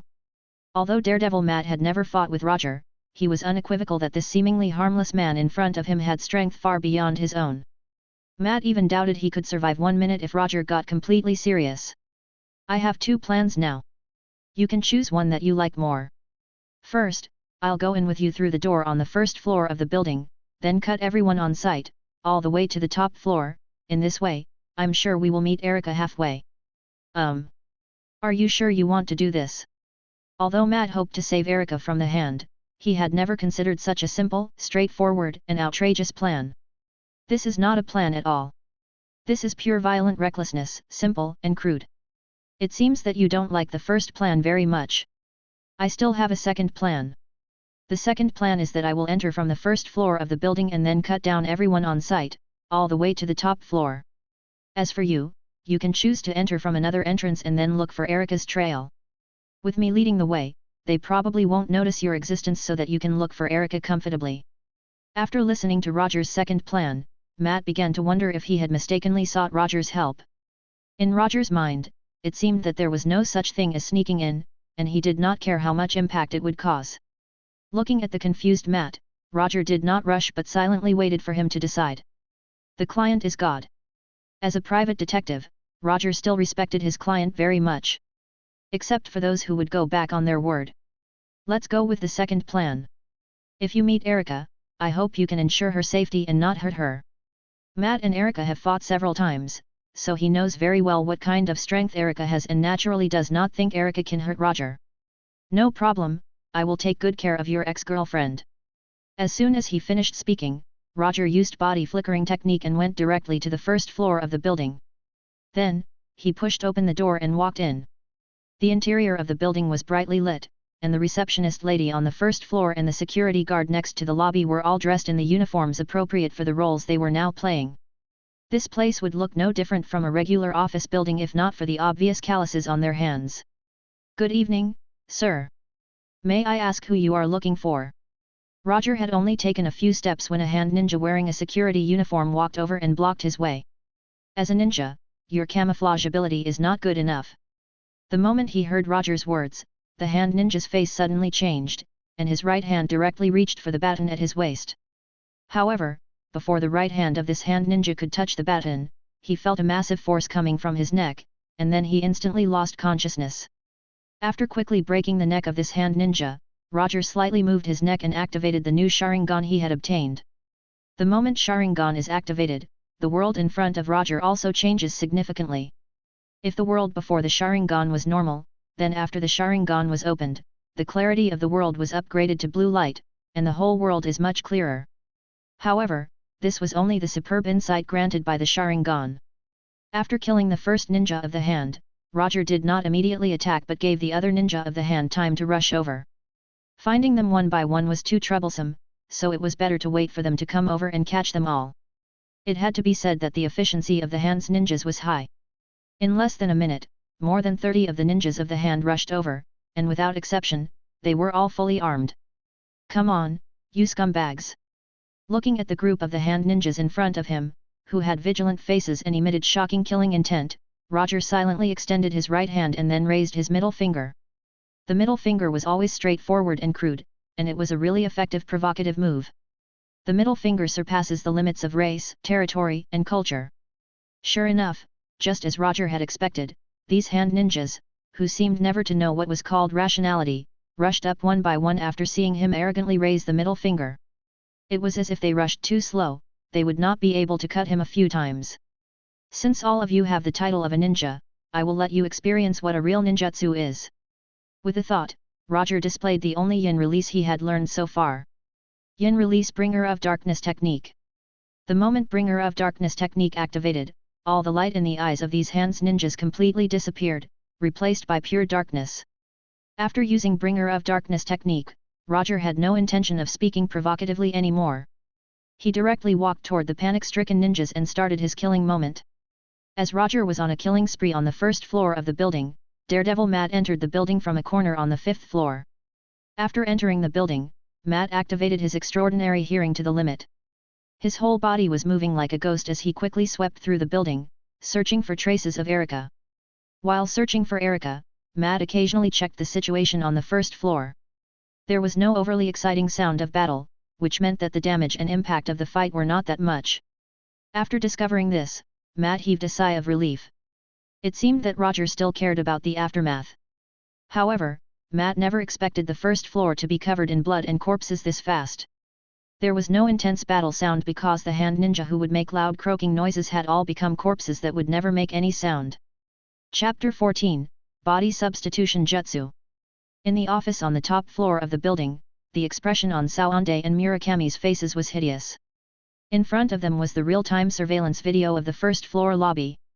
Seeing the ninja that the hand was so proud of being killed by Roger like a chicken being slaughtered, as the leader of the hand, they could not help but feel a wave of uncontrollable anger. The only difference was that after seeing this scene, the grumpy Saonde directly smashed the desk in front of him, and Murakami silently pulled out the katana at his waist. This could not even be called battle at all. This kind of death is a shame for a ninja. Although Saonde and Murakami could see the real-time monitoring scene in the hall on the first floor, they did not know what those hands ninjas had experienced. In their eyes, these highly skilled and experienced ninjas came to Roger one by one and begged him to end their lives. Something is wrong. Their actions are very abnormal. After observing for a while, Murakami was sure that the hand ninja in the hall on the first floor was in an abnormal state. However, he was not sure what kind of abnormality this was. "Let Black Sky and Erica attack. We can only give up here if they can't do it." Murakami made the final decision. The furious Saonde glanced at Roger on the screen and left the room. Saonde came to a secret room on the top floor and rudely awakened a sleeping little boy. When the little boy opened his eyes, the grumpy Saonde took a few steps back and said, "A powerful enemy has arrived here, go and finish him. Go, bring back his head." After that, Saonde quickly left the room, unwilling to stay in this room for another second. Black Sky was a little boy who looked like he was only 10 years old. He was the hand's sharpest blade and also the hand's most powerful warrior. The moment Black Sky opened his eyes, Roger, who was going to the second floor, and Daredevil Matt on the 5th floor immediately felt an inexplicable chill for the first time. Interesting, it looks like it won't be too boring tonight. Although Black Sky's awakening brought a trace of unusual chills to Roger, it did not cause him any worry. With Sharingan around, he was not afraid of any close combat. Moreover, he also had ninjutsu such as Flying Thunder God technique, Body Flickering technique, Chidori, and others. Even if Black Sky is extremely powerful, it will not stop him from completing his commission. Unlike Roger, who did not care, after feeling Black Sky wake up, Daredevil Matt stopped his advance and instantly shot up, tightly gripping the weapon. While Sawande woke up Black Sky, Murakami also issued an order to Erika, who was on the top floor, to eliminate the intruders at all costs.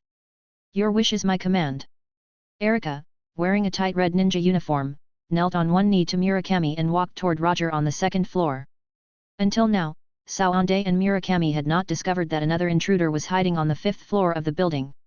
Perhaps it was because the impression Roger left on them was too deep, or maybe they did not realize that Roger would have companions.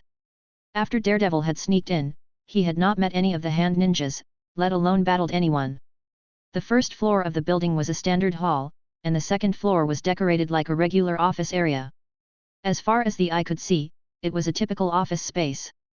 The only difference from the regular office area was that the people standing in these squares. They were not white-collar workers but a group of ninjas holding katanas. You are still working overtime at such a late hour. It seems that you really love this job. As soon as Roger finished speaking, the brightly lit second floor fell into darkness. Ninja of the Hand turned off all the lights on the second floor and took the initiative to create a dark environment, trying to use the darkness to kill the invading Roger. Your idea is excellent. Unfortunately, your strength can't keep up with your idea.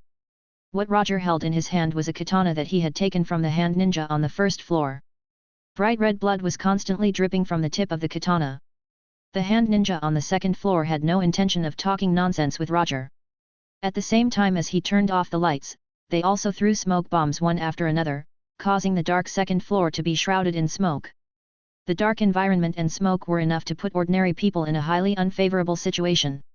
Unfortunately, these hand ninjas were not facing ordinary people. Sharingan's superb insight made that the dark environment and smoke did not affect Roger much. He could still clearly see the movements of these hand ninjas. He wonders if the higher the floor, the stronger the hand ninja who guarded it are. During the fight, Roger could feel that these hand ninjas on the second floor were stronger than those on the first floor. Although their numbers were not as many as on the first floor, the cooperation between each other, as well as the way they attacked, all seemed more sophisticated and vicious. Taking advantage of the narrow environment on the second floor and the tacit cooperation between each other, these hands ninjas created an advantageous battle situation for them. After exchanging blows for a few minutes, Roger suddenly stopped. He no longer chased these jumping ninjas but stayed in place. When Roger stopped moving forward, an incomparably sharp attack swung towards his neck like lightning. The blade emitting dim light was only a few centimeters away from his neck. The moment the blade was about to cut across Roger's neck, Roger's figure flashed, the blade suspensefully cut through the neck, bringing out a poignant line of blood. The body substitution technique. When he sensed the sudden attack behind him, Roger decisively used the body substitution technique and instantly switched to the position of the hand ninja not far away from him. This hand ninja would never have thought that he would become the replacement target of Roger's body substitution technique. He didn't have time to react. He didn't know what had happened until the blade cut his neck. Roger didn't know many ninjutsu, so he cherished every one of his ninjutsu. Every ninjutsu, he spent a lot of time and energy honing and familiarizing himself with it and raised these ninjutsus to an almost instinctive existence. For him, the level of the ninjutsu is not essential, the most important thing is how to use the ninjutsu. Even if it were for A-level ninjutsu, as long as it was correctly used, it could also display a miraculous and shocking effect. Chapter 15, The Decisive Erika. Hand ninjas, who were present, did not expect Roger to use such a magical method to dodge this killing blow. The same ninja, the same ninjutsu. But in front of Roger's ninjutsu, their ninjutsu was meaningless, like a kindergarten playground game. I have been waiting for you a long time, Erika. Although Roger did not turn his back, he knew very well that the person who attacked him just now was Daredevil Matt's ex-girlfriend, Erika. After Black Sky woke up, he used sensing technique to sense the situation inside the building again, so he knew who would attack him very well. To bait Erika, he let her have a good assassination environment. He deliberately held back in the battle and did not use Thunderbolt to quickly kill these hand ninjas on the second floor. Although Erika did not know how Roger did it, after finding that the target of the attack was instantly replaced, she did not forcibly stop but instead went along with it and killed the unlucky hand ninjas and took the opportunity to readjust her stance. The only people she needed to pay attention to for the current Erika were the hand's 5 fingers. As for the hand's ninjas, they were all existences that were not worth paying attention to.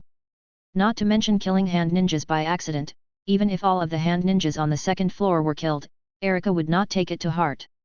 Although I promised someone not to hurt you, looking at your current state, it seems that you won't quietly surrender. Moreover, I also want to see what kind of ability the student taught by Chaste's chief staff is. As soon as her voice fell, Roger rushed toward Erika like lightning. To let himself feel the pleasure of fighting, he didn't use any ninjutsu and didn't even use chakra. Although Erika had been taught by Chaste, in the end, she was just an ordinary person who was proficient in fighting. When fighting with ordinary people, using ninjutsu or chakra was the same as opening the cheating device in a game. The cheating device could easily allow people to win, but it couldn't let people experience the pleasure of defeating the enemy. When Roger attacked her, Erika didn't advance but retreated and also attacked Roger. Clang! The ninja blade in Roger's hand collided with the ninja blade in Erika's hand, making a clear metallic sound. The next second, Roger and Erika adjusted their posture simultaneously, and the ninja blade in their hands attacked the other side again. Clang! Clang! Clang! In just 2 or 3 seconds, Roger's and Erika's blade has met 5 or 6 times, but none of them succeeded in hitting each other. After seeing Roger and Erika fall into a brief stalemate, the other hand ninjas didn't hesitate to attack Roger, intending to join forces with Erika to kill Roger. Temporary paralysis technique. Sensing that hand ninjas had made their move, Roger instantly used the temporary paralysis technique and completely deprived them of their ability to move. It was as if hand ninjas had been pressed down on the pause button and strangely stopped in place, maintaining the posture of running wildly. The annoying flies have been dealt with. Let's continue.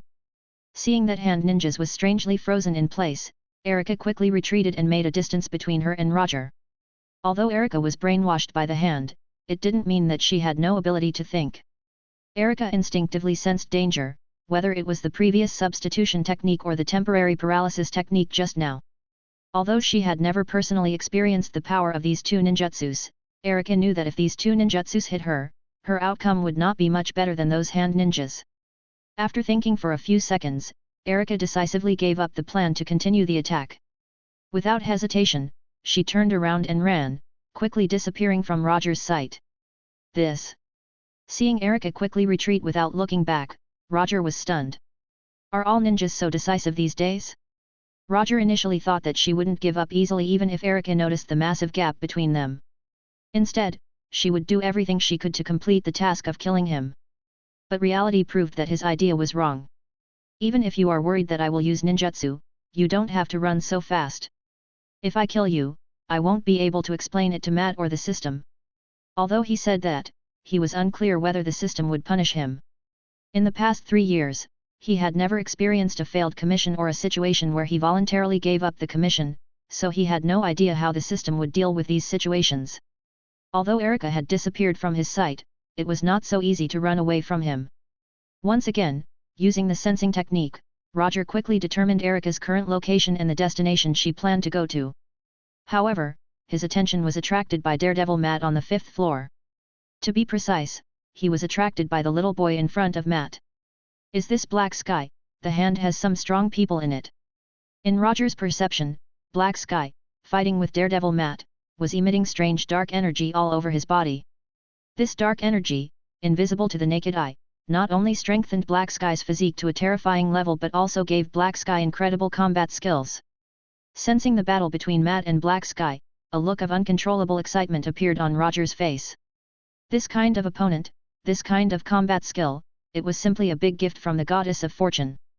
Without any hesitation, Roger used body flickering technique several times in a row and arrived at the 5th floor of the building at lightning speed. The second he arrived on the 5th floor, a figure quickly flew towards him. After casually catching the figure that was sent flying like a volleyball, Roger turned his gaze to Black Sky, who was more than 10 meters away. The figure sent flying was none other than Daredevil Matt, who had just fought with Black Sky.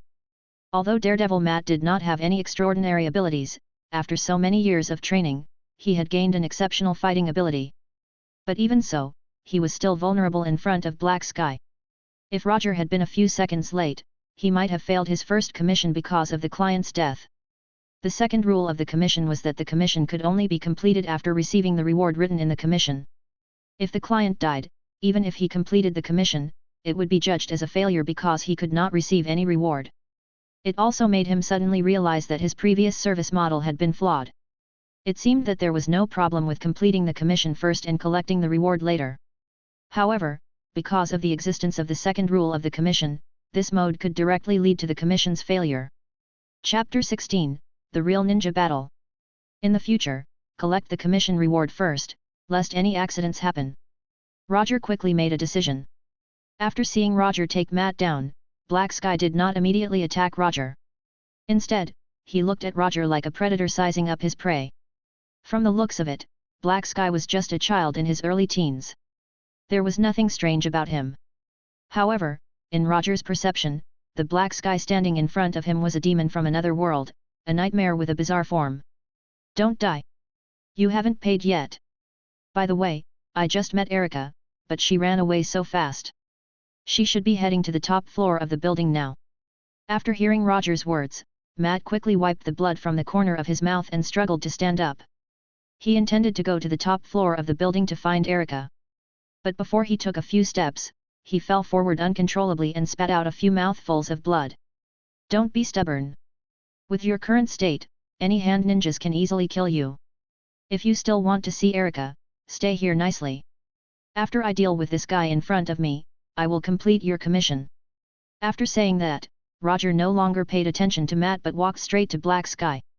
After clashing with Erica, several holes appeared in the ninja blade in Roger's hand, but he did not care about this.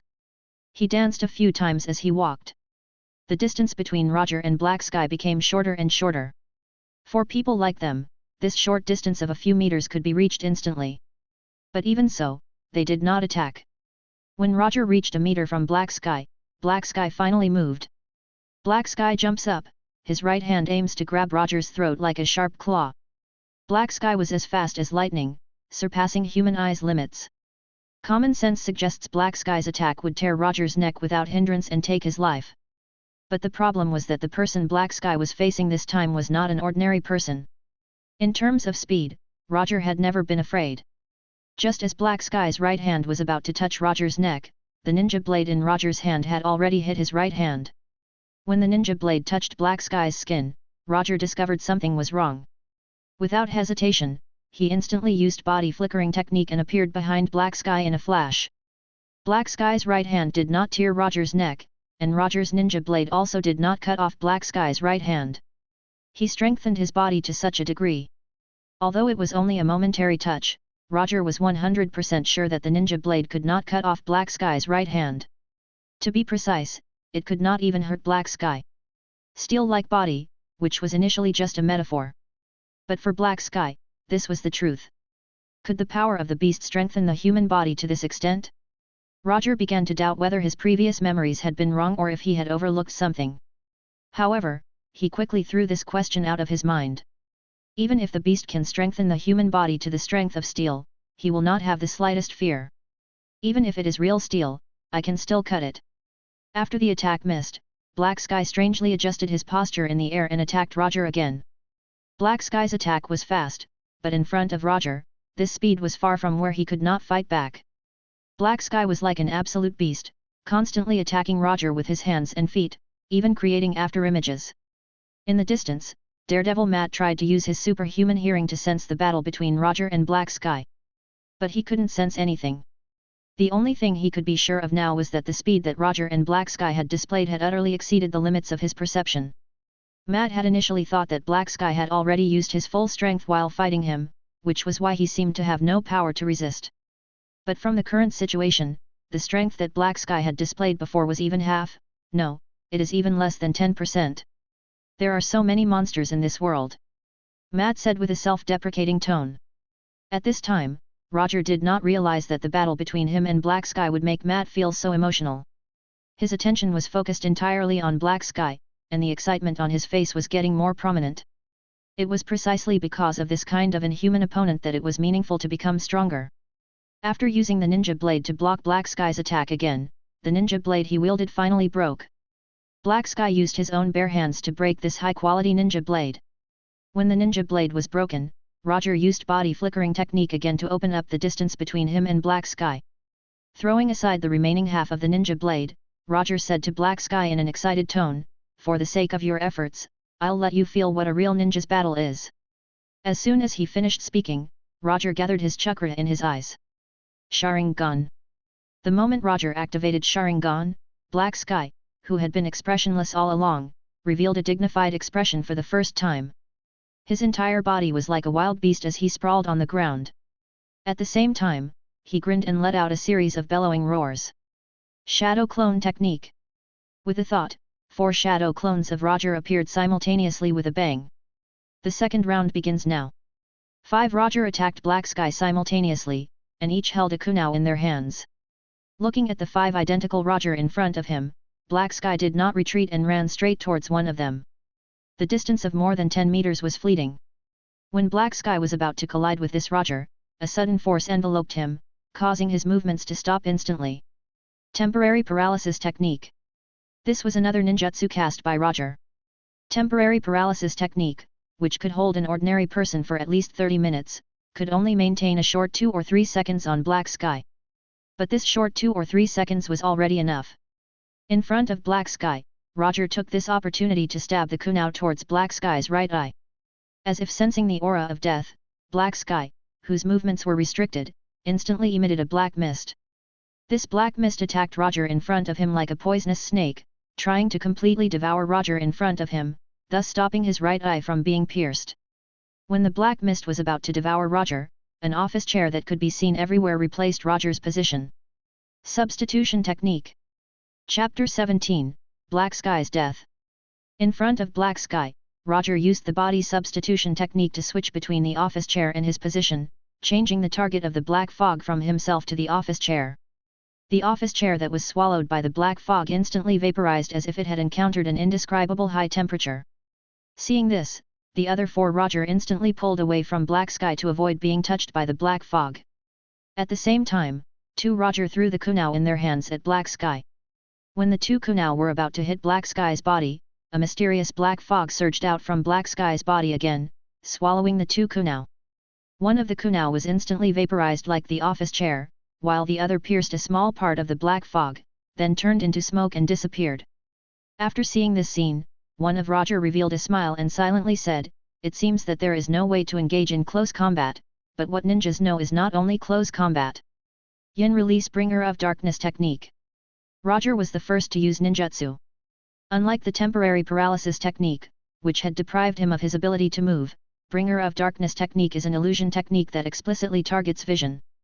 Although when facing Black Sky, Bringer of Darkness technique also had the possibility of not being effective, this would not affect Roger's next plan. Although the black fog that emerged from Black Sky's body could devour matter, it could not stop Bringer of Darkness technique from directly targeting his vision. When this Roger finished casting Bringer of Darkness technique, the other 4 Roger did not stay idle. They immediately adjusted their positions and went to Black Sky from 4 directions. Fire Style Great Fire Annihilation. 4 Roger cast Great Fire Annihilation technique simultaneously, and Black Sky's surroundings immediately turned into a sea of flames. Although the power of the 4 Great Fire Annihilation techniques would not be 4 times more potent due to it used from a shadow clone, they could still completely seal off all of Black Sky's chances of dodging. The black fog that gushed out from Black Sky's body could perfectly defend against physical attacks, but Great Fire Annihilation was pure fire damage.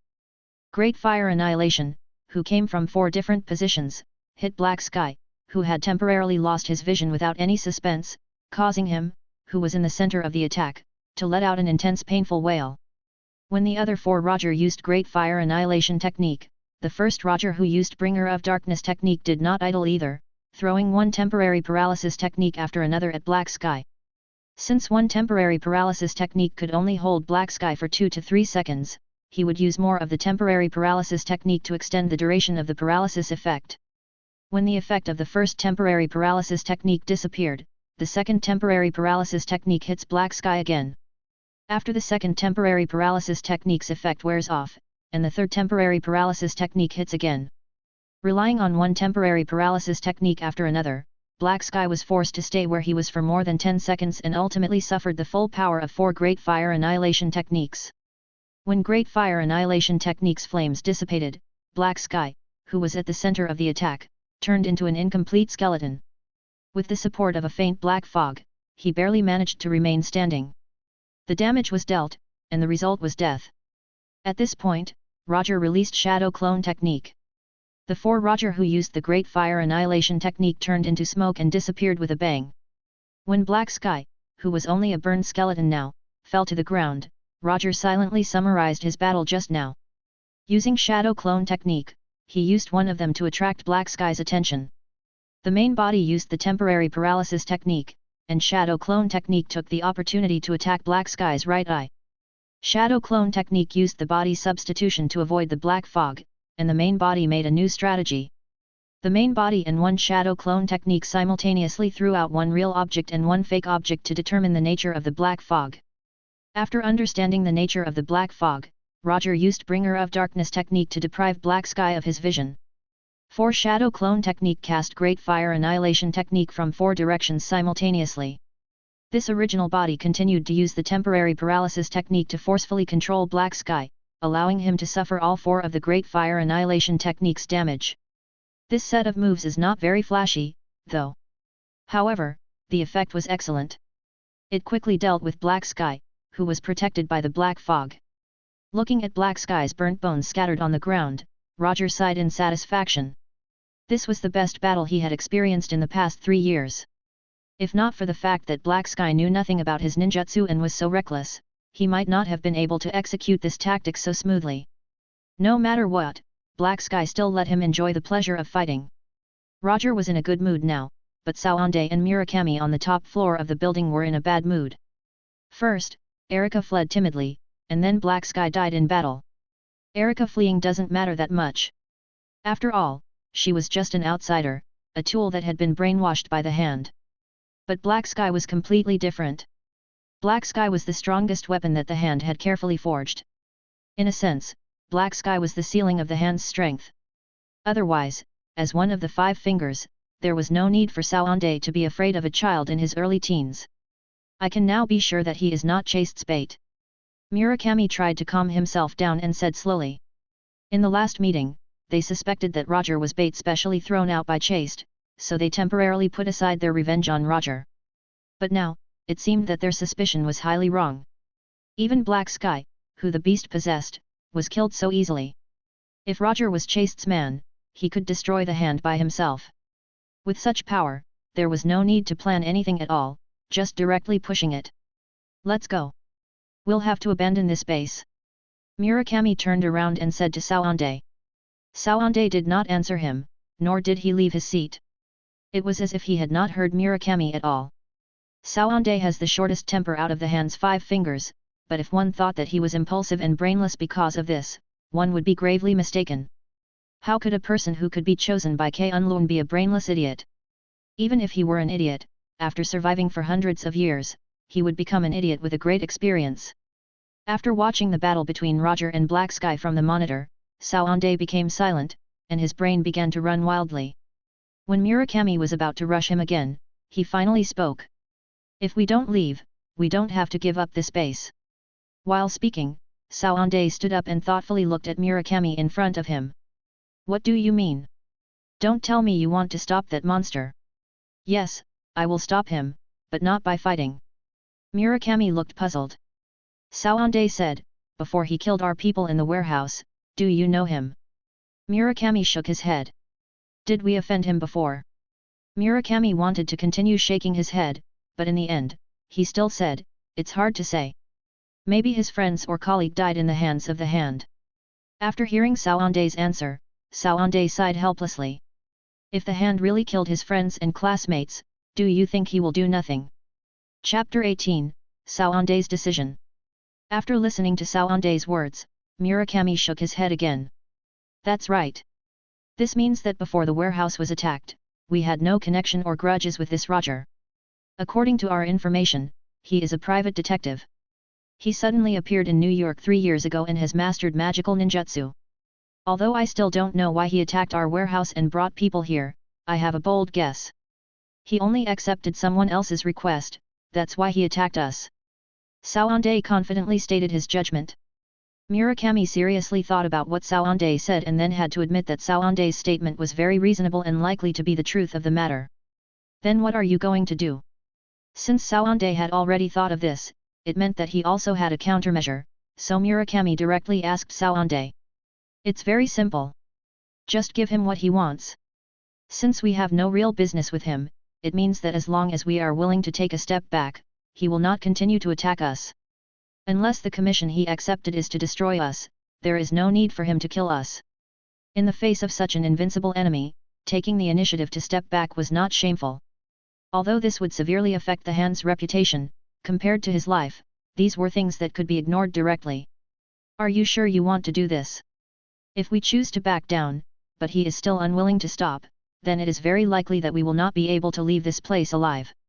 Murakami did not object to Saonde's decision, but he was also unwilling to completely entrust his right to survive at the mercy of others. This is only my decision. You can leave this place now. If the commission he accepted is to destroy us, it is better if only one of us died. Saonde also had this concern, so he decided to take the risk alone. Well, it's decided. If you die in his hands, I will definitely find a way to avenge you. After that, Murakami left the room and walked toward the roof of the building. On the top of the building, there was a private helicopter. After Murakami left, Saonde looked at the monitor screen again. You must be the client this time. Saonde left the room and found Erika, who had just escaped to the top floor of the building. Can you still stand up? Roger asked Daredevil, who was still lying on the floor. Yes. It's just that there is no way to continue the battle. Daredevil Matt tried hard to stand up and then walked toward the elevator. Looking at Matt's staggering figure, Roger sighed helplessly. This guy is deeply in love. Obviously, Matt still had no intention of leaving this place. Although he can no longer fight, Matt is still willing to find Erika. Roger came to Matt's side, helped him up, and then took him to the elevator. Erika is on the top floor right now. You can consider paying now. After that, Roger pressed the number on the top floor, and the elevator began to rise. The process of going to the top floor was very smooth. Roger and Matt did not encounter any attacks and quickly arrived at the top floor of the building.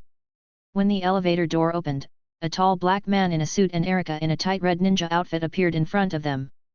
Matt wanted to rush out of the elevator when he saw Erika, but Roger held him down. He had no choice but to stay in the elevator. Let me introduce myself. My name is Saonde, one of the Hand's 5 fingers. As for the girl next to me, I don't think I need to introduce her. Saonde introduced himself casually as if he did not know what Roger and Matt had done before. The scene in front of him was beyond Roger's expectations. He did not expect that Saonde and Erika would wait for them here, and they were so harmless. In his imagination, when they arrived at the top floor, they should be greeted by a large group of hand ninjas who was full of killing intent. It seems you are not worried about your safety at all.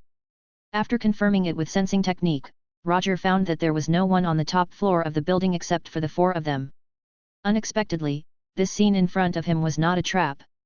Originally, I was a little worried, but after hearing your words, I was completely relieved. As a person who had lived for hundreds of years, Saonde was now 100% sure that his judgment was correct. Roger was not here to seek revenge on the Hand, and the commission he accepted was not to destroy the Hand. After confirming this, Saonde's expression became more confident. He slowly said, "If Mr. Roger doesn't mind, let's go to my office and have a chat." After coming to Saonde's office, Roger looked around the office and then sat down casually. Although he only took a brief look, he was already sure that the image displayed on the TV wall was the real-time surveillance video on the 5th floor. When Roger and Matt sat down, Saonde sat on the sofa opposite them and asked calmly, "If I may ask, Mr. Roger, what is your purpose in visiting this place? If there is anything I can help with, you can ask me directly, and I will kindly help it." Saonde's current attitude was not like the notorious leader of the Hand. Instead, he was like an incomparably amiable businessman. Was he admitting defeat? From Saonde's attitude, this possibility was very high. Considering this, Roger's judgment of Saonde couldn't help but raise a bit. Adaptable and wise, an attitude of a great leader. This judgment popped up involuntarily in Roger's mind. Since you are so sincere, then I will be frank. She is our purpose for coming here. No problem. Since Mr. Roger is here for Erika, then Erika will be yours now. Saonde was not surprised by Roger's purpose. After recognizing Daredevil, he already understood why Roger and the others came this time. Saonde initially did not know Daredevil's real identity. Although the Hand had investigated Daredevil before, they had never obtained any useful information. However, after Erica was brainwashed by the Hand quickly learned Daredevil's real identity and the things between Daredevil, Matt, Erica, and Chaste. Chapter 19, Unexpected Harvest. Roger was not surprised by Saonde's answer. When he found out that Saonde had admitted defeat, he knew that Saonde would hand over Erica to him. Roger looked calm, but Daredevil, sitting next to him, and Erica, standing next to Saonde, showed a look of surprise. Matt was shocked because he did not expect the notorious Hand to show such kindness. Even though the person sitting opposite him was one of the Hand's 5 fingers, Saonde, he still felt this situation was strange. This is the Hand who even the Underworld Emperor, Kingpin, did not dare to cross. The Hand, famous for their cruelty and bloodiness in the entire underworld, admitted defeat like this? Matt began to doubt whether there was any meaning to his previous struggle.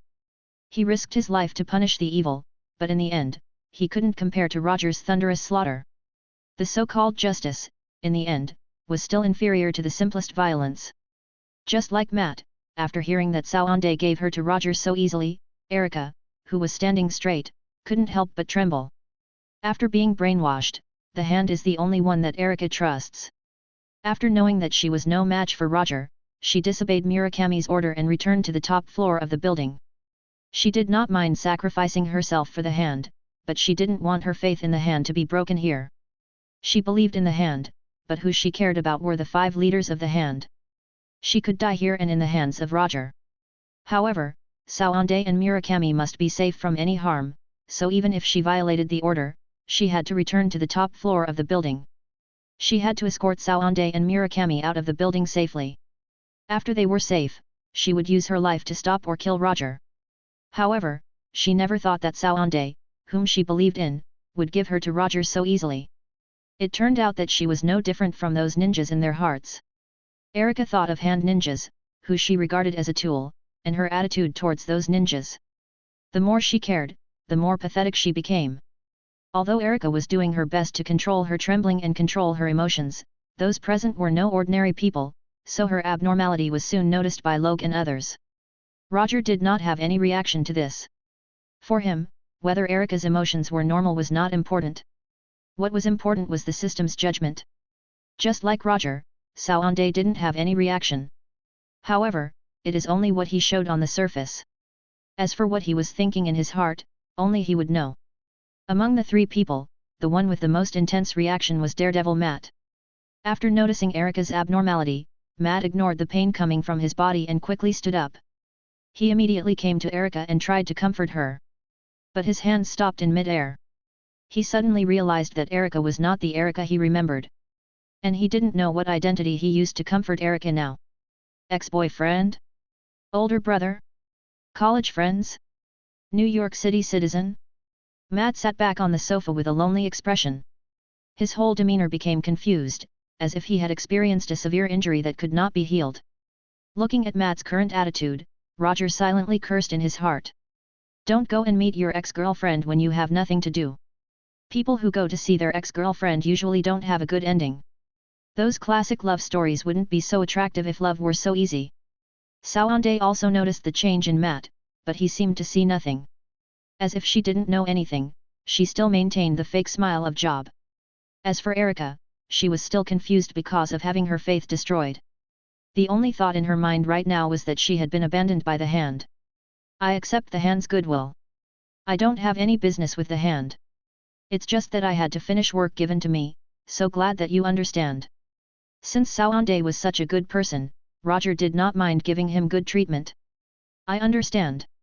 I can promise you, Mr. Roger, that the Hand will never take these things to heart. It had to be said that people who had lived for hundreds of years were different. Looking at Saonde's kind face, Roger admitted he could not do this kind of thing. I am not unreasonable. These 2 jobs have caused you some losses, costing you one of your important staff members. How about this? To express my apology, I can consider accepting any suitable commissions from the Hand in the future. After hearing Roger's words, Saonde and Matt were stunned at the same time. Saonde did not expect that Roger would put the Hand on the list of his clients. When investigating Roger's identity, the Hand spent a lot of effort, including those who had been to Roger's office. Therefore, they were evident that Roger would not just accept any commission. More importantly, all the commissions he accepted were completed flawlessly. Of course, the commissions that the Hand could investigate could not be all of Roger's commissions, but the information revealed was enough to understand the gist of it. Saonde originally only wanted to use the appropriate level of submission in exchange for Roger's withdrawal, but now it seemed that the Hand could gain more than he planned. Even if Roger were extremely picky about commissions, even if he only accepted one commission from the Hand, it would be a massive yield for the Hand. Different from Saonde's delight, Matt's mood became extremely complicated. Although Matt knew from the beginning that Roger was not a so-called hero, he also did not want Roger to be entangled with the Hand, assisting or even directly helping the Hand in hand. However, Matt was very clear that he did not have any personal connection with Roger. What Roger wanted to do, what kind of commission he wanted to accept, was completely his freedom, even if the client was in existence like the Hand. Roger himself did not think so much. For him, there was nothing strange about putting the Hand on the client list. He could even accept Kingpin's commission, let alone the Hand's commission. As long as the Hand's commission could pass the system's judgment, the Hand could become his customer. As for whether he would receive the title of hero or villain, he did not care at all. The title of superhero sounded nice, but the price to pay for that title is high. After some small talk, Saonde handed a bank card with $5 million to Roger with a smile on his face and then personally sent them to the front door of the first floor of the building.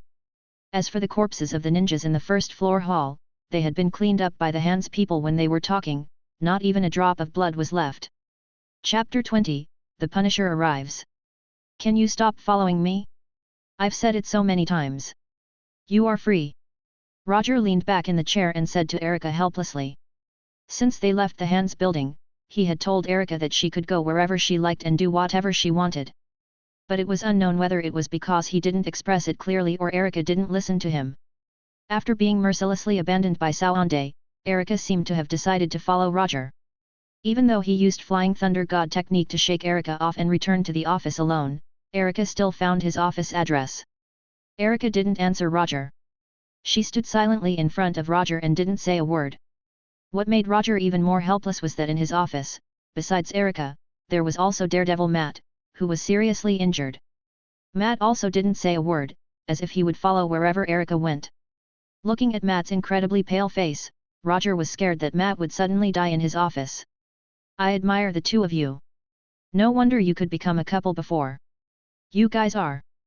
Roger seriously thought about it for a moment, but he could not think of a suitable adjective to describe Erica and Matt, the two one-track-minded people. Forget it, you can do whatever you want. As soon as his voice fell, Roger disappeared before them and returned to his secret nest. As for Erica and Matt, who stayed in the office, could do whatever they wanted. He didn't plan to go to the office in the next few days. A few hours later, he opened the mission page of the system and took a look. He successfully saw the information he wanted to see. Mission content: let Erica out of the Hand's control. Mission status: complete. Mission reward: 20 ninja coins sent. Number of available ninja coins: 25. Time passed in a flash. A few days later, when Roger returned to his office, he still saw the faces that made him feel helpless. Young miss, what exactly do you want? Roger's office, which was initially so simple that it only had a few pieces of furniture, was now organized in an orderly manner. Not only that, but there was also a lot of furniture in the office that he had no memory of.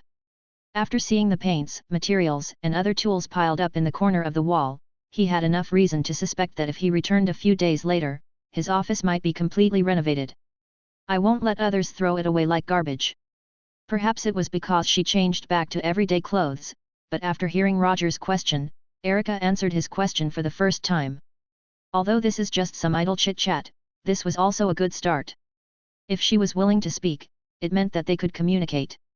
If they could communicate, it was possible to convince the other party. The office door was pushed open just as Roger was about to persuade Erica to stop following him. A white man wearing a tight t-shirt with a white skull painted on it walked in. This skull logo looks a little familiar. Before Roger could recall the information about this skull, the big white man who had entered without an invitation instantly took out 2 pistols from his waist and fired at Roger. Bang! Bang! Bang! Bang! Bang! Bang! Intense gunshots rang out continuously, but these bullets failed to hit Roger and hit the wall behind him. The Punisher. This guy is the Punisher. When the Punisher took out the pistol at his waist, Roger instantly recalled the skull mark and decided to use the body flickering technique. Roger flashed to the right side of the Punisher and swung his chakra-filled right fist towards the punishment's lower abdomen, sending him flying. The Punisher flew fiercely and crashed into the office door, breaking the not-so-sturdy door and heavily crashing into the corridor wall. The Punisher spat a mouthful of bright red blood when he hit the corridor wall. Roger did not use ninjutsu or kunao, but his chakra-filled right fist is still very powerful. Although the Punisher's physique is stronger than ordinary people's, it's still not strong enough to handle Roger's chakra-filled fist. After stabilizing himself by leaning on the wall, the Punisher didn't hesitate and decisively threw the pistols in his hands. Then, he pulled out 2 grenades from his pockets and used his thumbs to remove the safety pin on the grenades. Is this guy planning to die with me? Why do I always meet these lunatics? Temporary paralysis technique. After sensing the dangerous thoughts of the Punisher, Roger had no choice but to use the temporary paralysis technique to stop the Punisher so that this fellow wouldn't blow up his office. The instant his body was forcefully frozen, the Punisher instantly recalled the supernatural incidents he had heard of. However, before thinking about it, his figure had vanished entirely from the corridor, and he instantly arrived at a dilapidated warehouse. To protect his own office, which was initially not very high-end, and to prevent the Punisher from causing an even greater commotion, Roger used Flying Thunder God technique to bring him to a dilapidated warehouse within New York. After throwing away the grenade in the Punisher's hand and removing the other pistols, grenades, daggers, noose, and other weapons from the Punisher's body, Roger finally removed the temporary paralysis technique from the Punisher's body. When the effect of the temporary paralysis technique completely disappeared, the Punisher did not immediately attack Roger. Instead, he quickly pulled away and looked at Roger with extreme vigilance. You have to die only if you are guilty. It seems that in your eyes, I should be the kind of person who has to die. From the time the Punisher launched an attack until he was brought to this old warehouse, only a few seconds had passed. However, in the short span of 2 or 3 seconds, the Punisher displayed an extremely intense killing intent, and he had an imposing aura of not stopping until they killed Roger. You.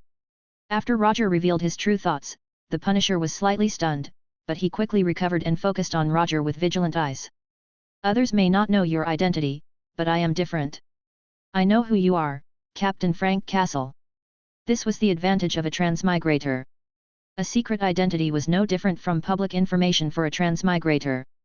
You know me. The Punisher was now 100% sure that Roger recognized him.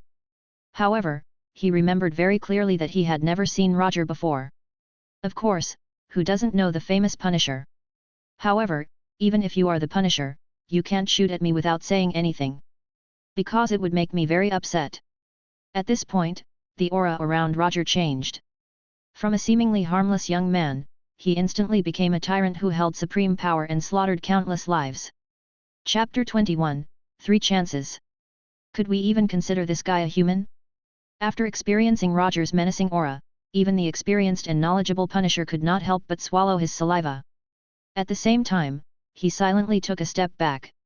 As an anti-hero, there were countless gang members and underworld overlords who died at the hands of the Punisher. But even if all of their auras were added together, they were not even 1/10 of Roger's current aura. This kind of aura. This kind of pressure. This kind of menace that made the body involuntarily want to kneel. The Punisher felt that the person standing before him was not a human but a monster who controlled the life and death of all things, a ruler with supreme power.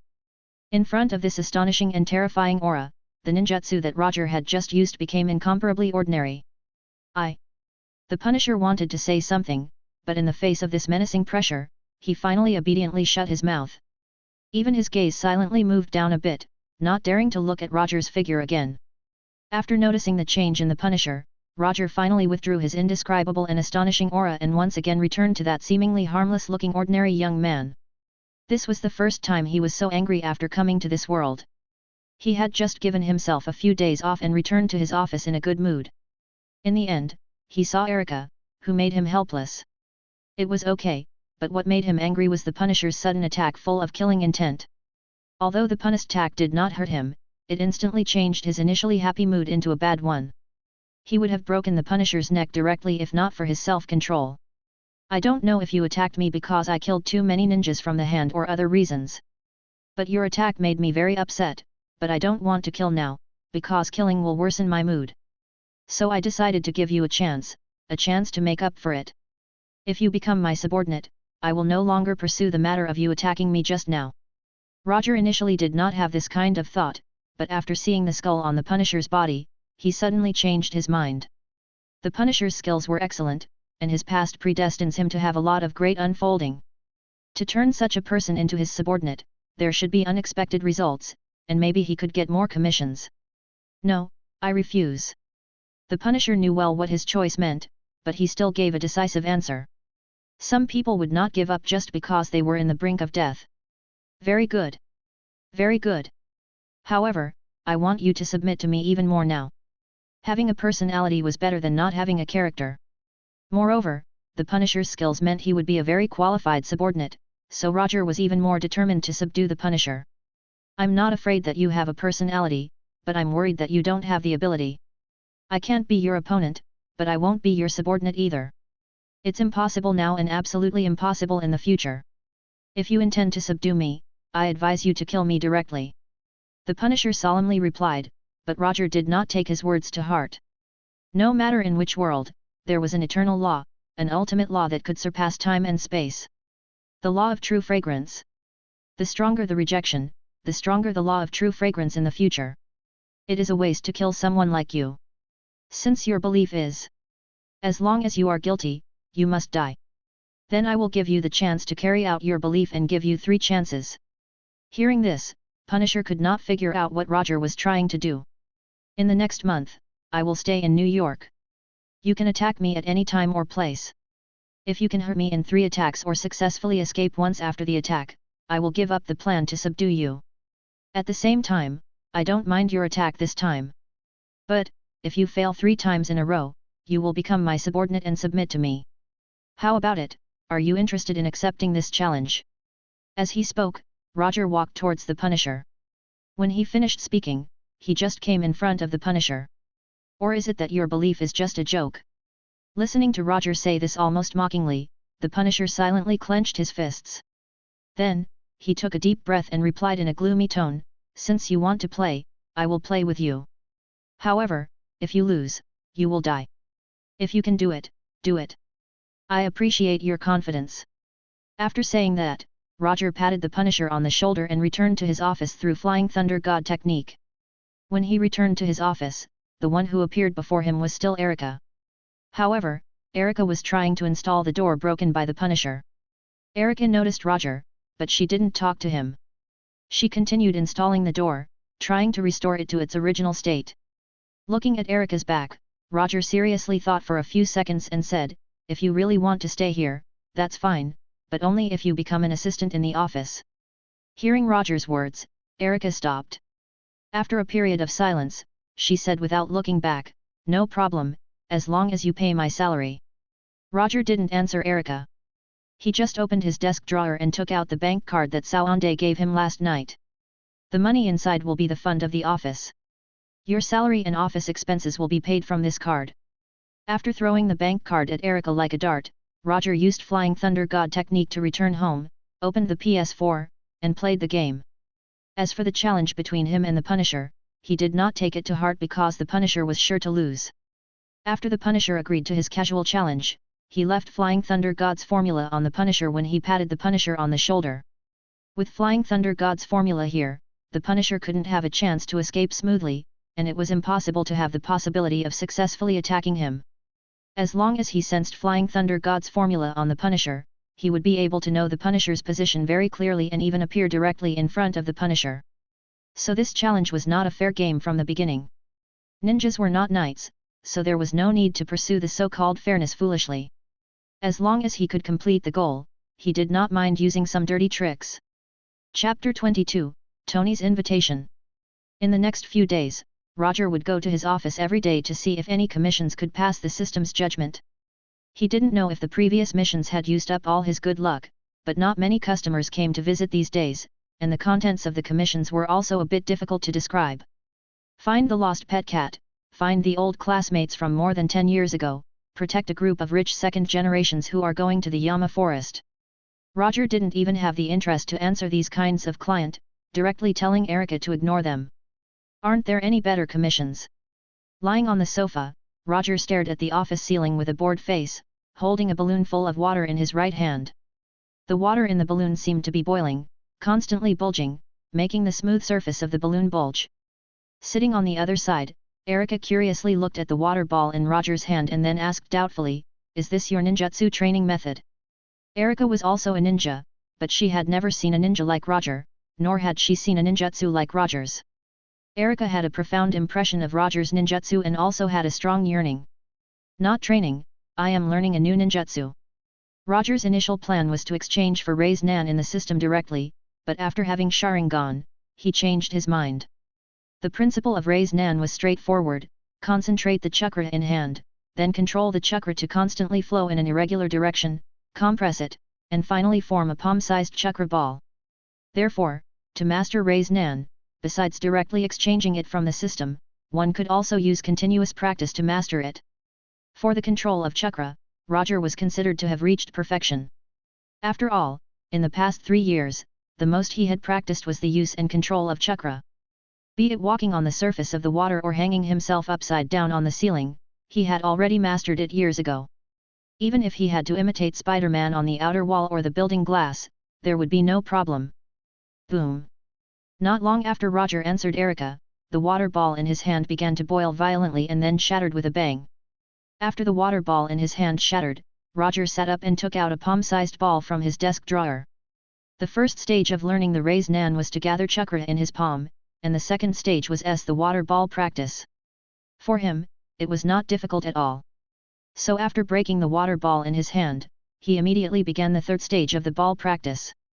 The ball was sturdier than the water ball, and if he wanted to break the ball, just relying on the constant flow of chakra and compression was far from enough. He could break the ball only if he had a solid form chakra ball in his hand. After completing this stage, the prototype of the Rei's Nan was done. After getting the ball, Roger went back to the sofa and lay down, and began to practice making Rei's Nan again. Time slowly passed. Although the ball in Roger's hand looked boiling, it was still intact and showed no signs of breaking. It seems that there is still a little difficulty. The ball in his hand refused to break. The casual look on Roger's face finally disappeared, and he became more serious. When Roger became serious, Erica also focused all her attention on the ball in his hand, hoping to see something from it. However, Roger's seriousness lasted for less than 10 minutes before it was interrupted by a frivolous tone. "I didn't expect you to be so old and still playing with a ball." Dressed in a branded suit, Tony, who wore a dark brown sunglasses, walked in and looked at the ball in Roger's hand curiously. "Why do you suddenly come to this small office of mine? Shouldn't you be at home recovering?" Roger was not surprised that Tony could find this place. When rescuing Tony, he did not hide his identity. Therefore, he could easily find this place through Cowlson or his channels. "Your office is quite small indeed." Roger's office was only a few dozen square meters. There wasn't even a single room. If Erica hadn't specially renovated it a few days ago, the office would have looked even cruder. "However, your assistant is gorgeous." Tony didn't change his nature as a playboy. He is carefully ogling Erica from head to toe. After discovering that Roger knew Tony, Erica poured a cup of coffee for Tony and handed it to Tony, who was still standing. "I don't like it when people hand me things." Tony shook his head and did not intend to take the coffee. "Just say it directly. What is the famous Tony Stark doing here?"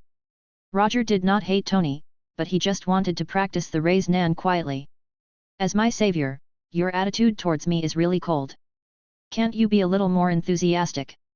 Tony came in front of Roger and said in an exaggerated tone. Then, he took away the ball in his hand. "If you are fine with it."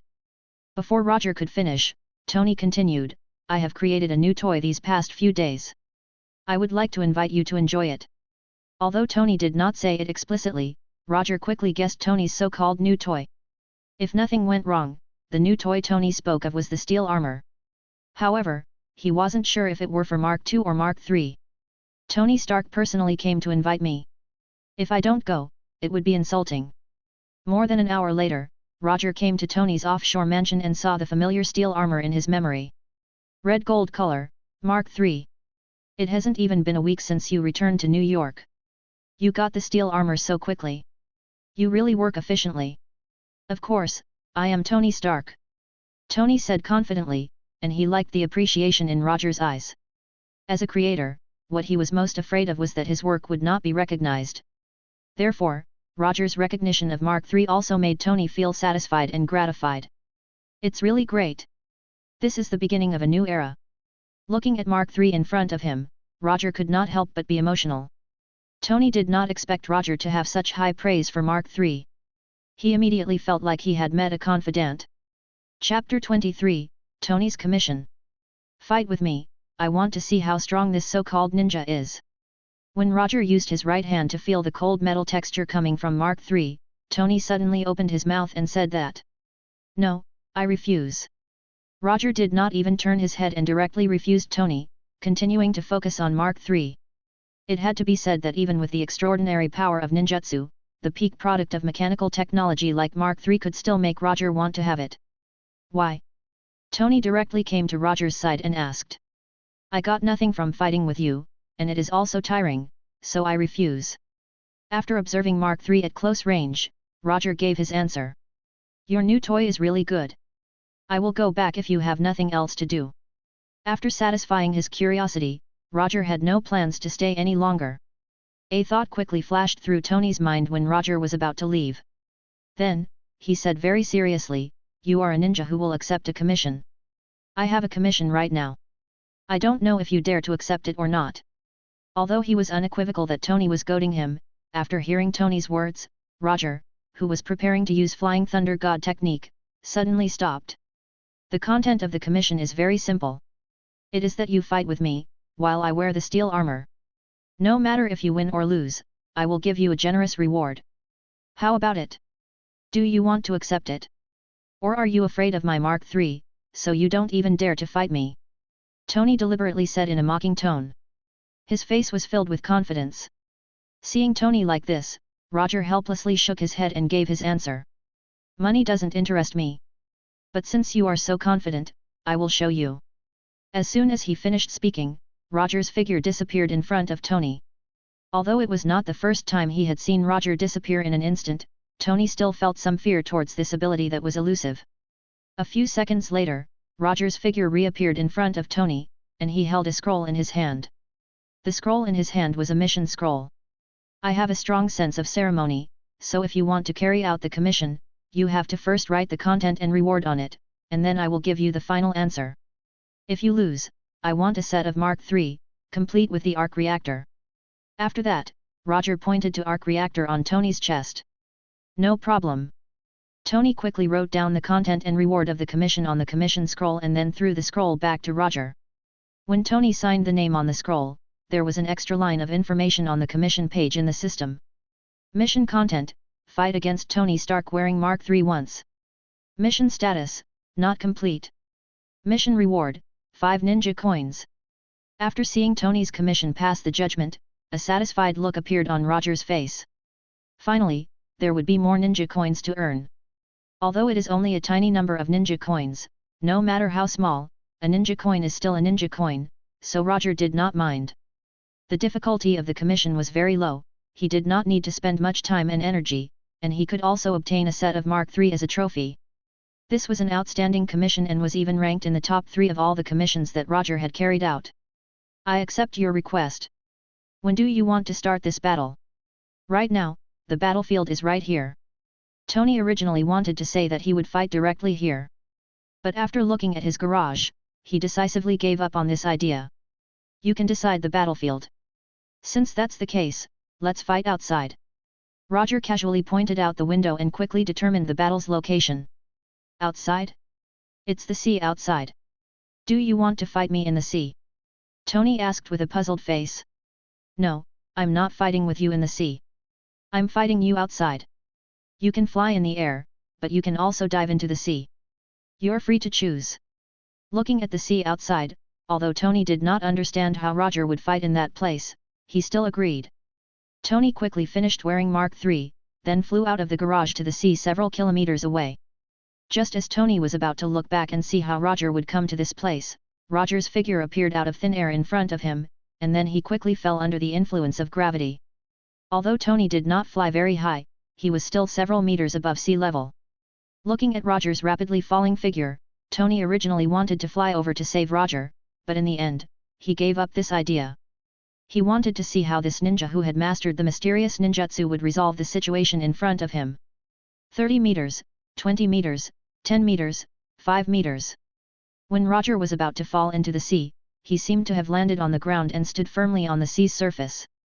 If not for the ripples on the sea's surface under his feet, Tony would forget they were still at sea. How did he do it? The scene in front of him was unbelievable. It was very unscientific. Looking at Roger standing on the sea's surface, Tony thought of some myths and legends. However, he quickly threw these strange thoughts to the back of his mind, preparing to let Roger experience the power of science and technology. Without hesitation or probing, Tony flew towards Roger and began his attack. He can rely on his aerial superiority to attack from a long distance, but he chose the most straightforward and crudest close combat. Looks like Roger has been underestimated. For Tony, who was flying at full speed, a distance of tens of meters could be crossed instantly. After arriving in front of Roger at lightning speed, Tony swung his right fist and punched Roger in the chest. Bang! Tony's right fist hit Roger without any suspense, but Roger turned into a cloud of smoke and quickly dissipated into the air. Before he could figure out what was happening, a heart-wrenching pain came from his left shoulder. Ouch! Ouch! Ouch! Tony felt like a rifle had hit him on his left shoulder, and his entire left arm and shoulder felt unbearable pain. Did I get shot? Just as this thought surfaced, Tony denied it. Wearing Mark III, even if a rifle hit him, he would not feel such pain from such a distance. Tony turned his head to look at his left shoulder, and then he was stunned. His entire body was in a daze as if he had lost his soul, maintaining his flying posture. Chapter 24, Water Gun Technique. A finger-sized hole appeared on Mark II's left shoulder. From time to time, sparks would appear from within the hole. Mark II's left shoulder was penetrated. As the creator of Mark III, Tony was evident in what kind of defensive ability Mark III possessed. The Mark II's primary material was gold titanium alloy, possessing an extremely high defensive ability. Even if it were barraged by a 7.62 mm rifle bullet for an extended period, it would not cause any noticeable damage. However, this type of enhanced composite armor possessed an extremely high defense ability that was penetrated instantly. Until now, Tony still did not know how he had been hit, and he also did not know what had hit him. Tony suddenly turned around and saw Roger, whose fingers were pointed like a gun. You lost. Roger pointed at Tony's forehead with his right index finger, indicating that the battle had been decided. Tony wanted to retort, but the pain from his left shoulder made him shut his mouth silently. Then, without saying a word, he flew back to the garage. Looking at Tony's disappearing figure, Roger sighed slightly. If Tony was not so careless, or if he was a little more serious, this battle would have lasted a little longer. But it is evident that Tony, wearing Mark III, did not do this. In this battle, Roger used 3 ninjutsus: Flying Thunder God Technique, Shadow Clone Technique, and Water Release Water Gun Technique, which he rarely used in battle. Water Gun Technique was a secret ninjutsu passed down from generation to generation in the Zuki clan and was also the only water ninjutsu that Roger currently had. The liquid bullet that Water Gun Technique shot out had extreme penetrating power, and its destructive power was very impressive, able to pierce through most objects. The liquid bullet that had just pierced through Mark II's left shoulder was the liquid bullet that Water Gun Technique shot out. While observing Mark III in the garage, Roger left Flying Thunder God's formula behind on Mark III. When he used Flying Thunder God Technique to fly directly in front of Tony, it was not his original body but his shadow clone. If Tony had used many different methods to scan, he might have discovered that the Roger standing on the sea's surface was not a real human. However, Tony did not do this. Instead, he flew directly towards the shadow clone technique, which was standing on the sea's surface, and punched this shadow clone technique. When Tony broke the shadow clone, the real Roger came to his back through Flying Thunder God Technique. Then he instantly used Water Gun Technique and pierced through Mark II's left shoulder. After returning to the garage, Tony immediately took off the Mark III and looked at his left shoulder. After seeing the injury on his left shoulder with his own eyes, Tony's face became really pale. The liquid bullet that Water Gun Technique shot out did not hit his left shoulder but just grazed it, leaving a very obvious mark on his left shoulder. Was it only a scratch?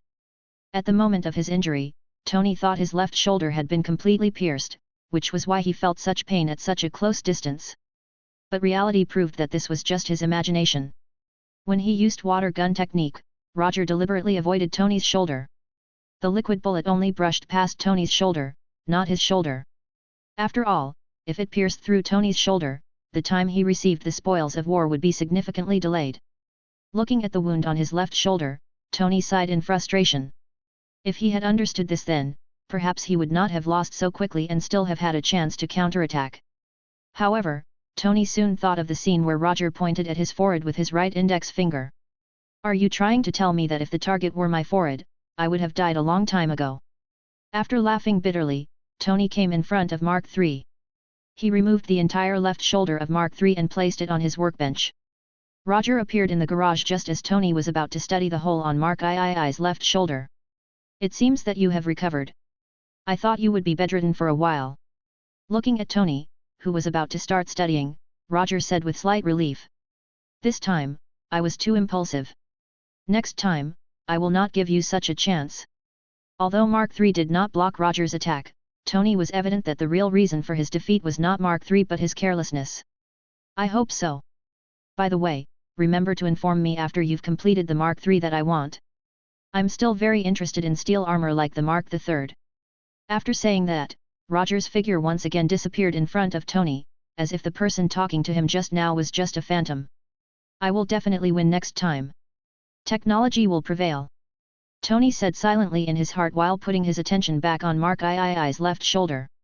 Although he still did not know what had pierced through Mark III's left shoulder, he was sure he would be able to figure out why. This was a genius's confidence and a top inventor's spirit. Because Tony had yet to pay, the mission in the system was still in an incomplete state. Roger was very confident in Tony's work efficiency. As long as nothing unexpected happened, it would not take long for Tony to complete the commission reward. After returning to the office, Roger took out a rubber ball and began practicing with his Raise Nan again. Before practicing Raise Nan, he specially used the sensing technique's ability to sense the current position of the Punisher. Several days had passed since the day of the challenge was set, but during this period, the Punisher did not launch any attacks, and they had not even approached Roger's office. The nearest Frank ever came was several kilometers away from the office. Since Frank did not show any signs of attacking for a while, Roger did not have to worry too much about Frank making any big scene or tricks. After practicing seriously for several hours, the ball in Roger's hand finally showed signs of breaking. Bang! Under Roger's continuous efforts, the ball in his right hand collapsed and let out a sound that was not loud but enough to make him happy. When the ball broke, Roger did not rest but directly started the fourth stage of practice. Because there was no obstruction, Erica finally saw the thing in Roger's hand. It was a chakra ball emitting a light blue light. Looking closely, one could see the chakra flowing in different directions. What is this? Erica asked in confusion when looking at the chakra ball in Roger's hand. This is a chakra ball, an incomplete ninjutsu. The energy flowing inside it is called chakra. Chapter 25, Chaste's Ninja. Roger simply explained the chakra ball in his hand. He was not worried about Erica or others being able to understand the nature of ninjutsu or chakra from these simple descriptions. Knowing the source of a person's strength and being able to resist this person's strength were two completely different things. Like the future Iron Man, everyone knew that Tony relied on the high-tech steel armor for extraordinary strength. But people who could not beat him, even if they knew this, still could not beat him. Moreover, Roger had no intention of hiding his ability. Even if you know that chakra is the source of my power, even if you know all the ninjutsu I know, even if you know the fighting style that I am good at, then what is the difference? Rather than carefully hiding his ability, it is better to think of a way to improve his strength further. If he has enough strength, why worry about those spirits and ghosts plotting and scheming? Imitation is the best type of flattery. Being unparalleled is my ninja way.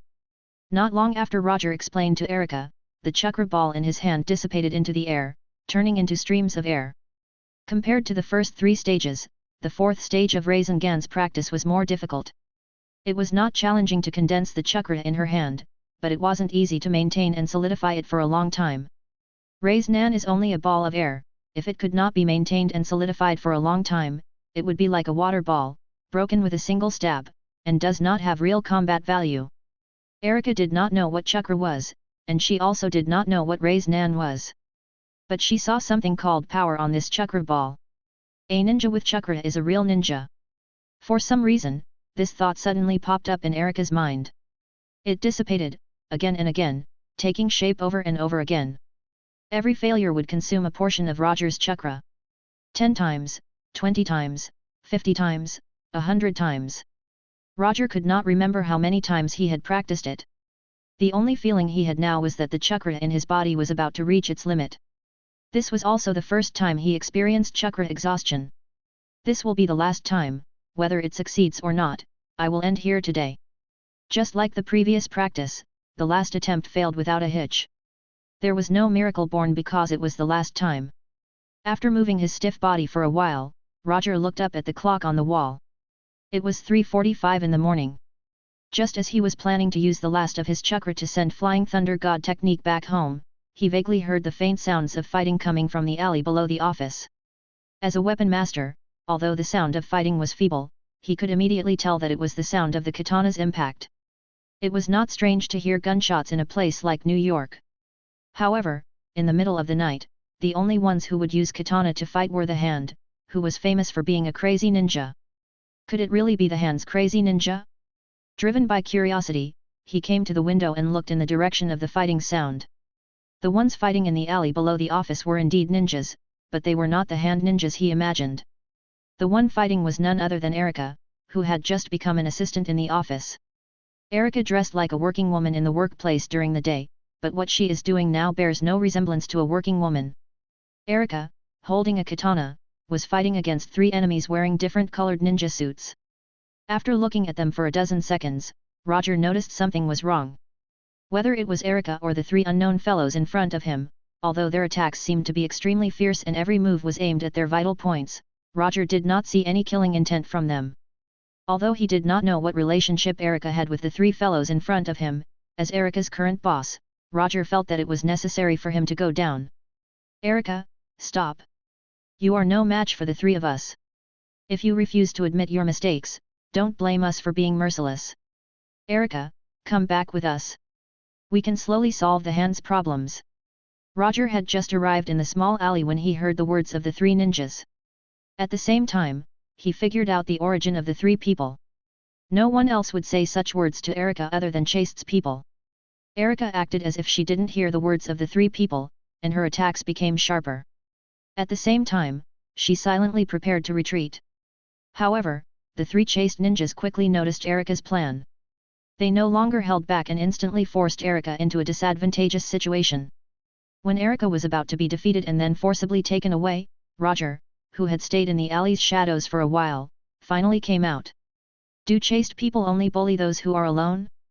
Moreover, they bully a woman. Don't you feel ashamed? Although not much chakra was left in his body, Roger still did not run from Chaste's 3 ninjas. Through his observation just now, he was 100% sure that even if he didn't use chakra, the 3 ninjas of Chaste were no match for him at all. Who are you? Since you know we are from Chaste, how dare you speak out in mockery? One of the men in dark yellow ninja clothes said sternly. Who am I? I am Erika's boss. You attacked my assistant under my office. Aren't you, Chaste, a little too arrogant? Roger said as he walked. When he finished speaking, he just came to Erika's side and took the katana from Erika. If you want to take Erika away, beat me first. Or is it that your Chaste's people only dare to bully women with your numbers? After being ridiculed by Roger one after another, even those who did not have a temper could not help but feel a bit angry. You don't know the difference between heaven and earth. Don't think that you can insult Chaste just because you know some martial arts. The one who spoke was still the guy wearing the dark yellow ninja suit. Kid, my name is... Just as he was about to register, Roger interrupted him in time. I am not interested in knowing the names of some small characters. Your names are not worthy of a place in my memory. You asked for death. It was estimated that this chaste ninja had never been ridiculed like this before. After hearing Roger's words, his already somewhat suppressed anger completely erupted. He rushed towards Roger like an angry beast. The katana in his hand was also like lightning, directly slashing towards Roger's head. It had an imposing manner of wanting to cut off Roger's head.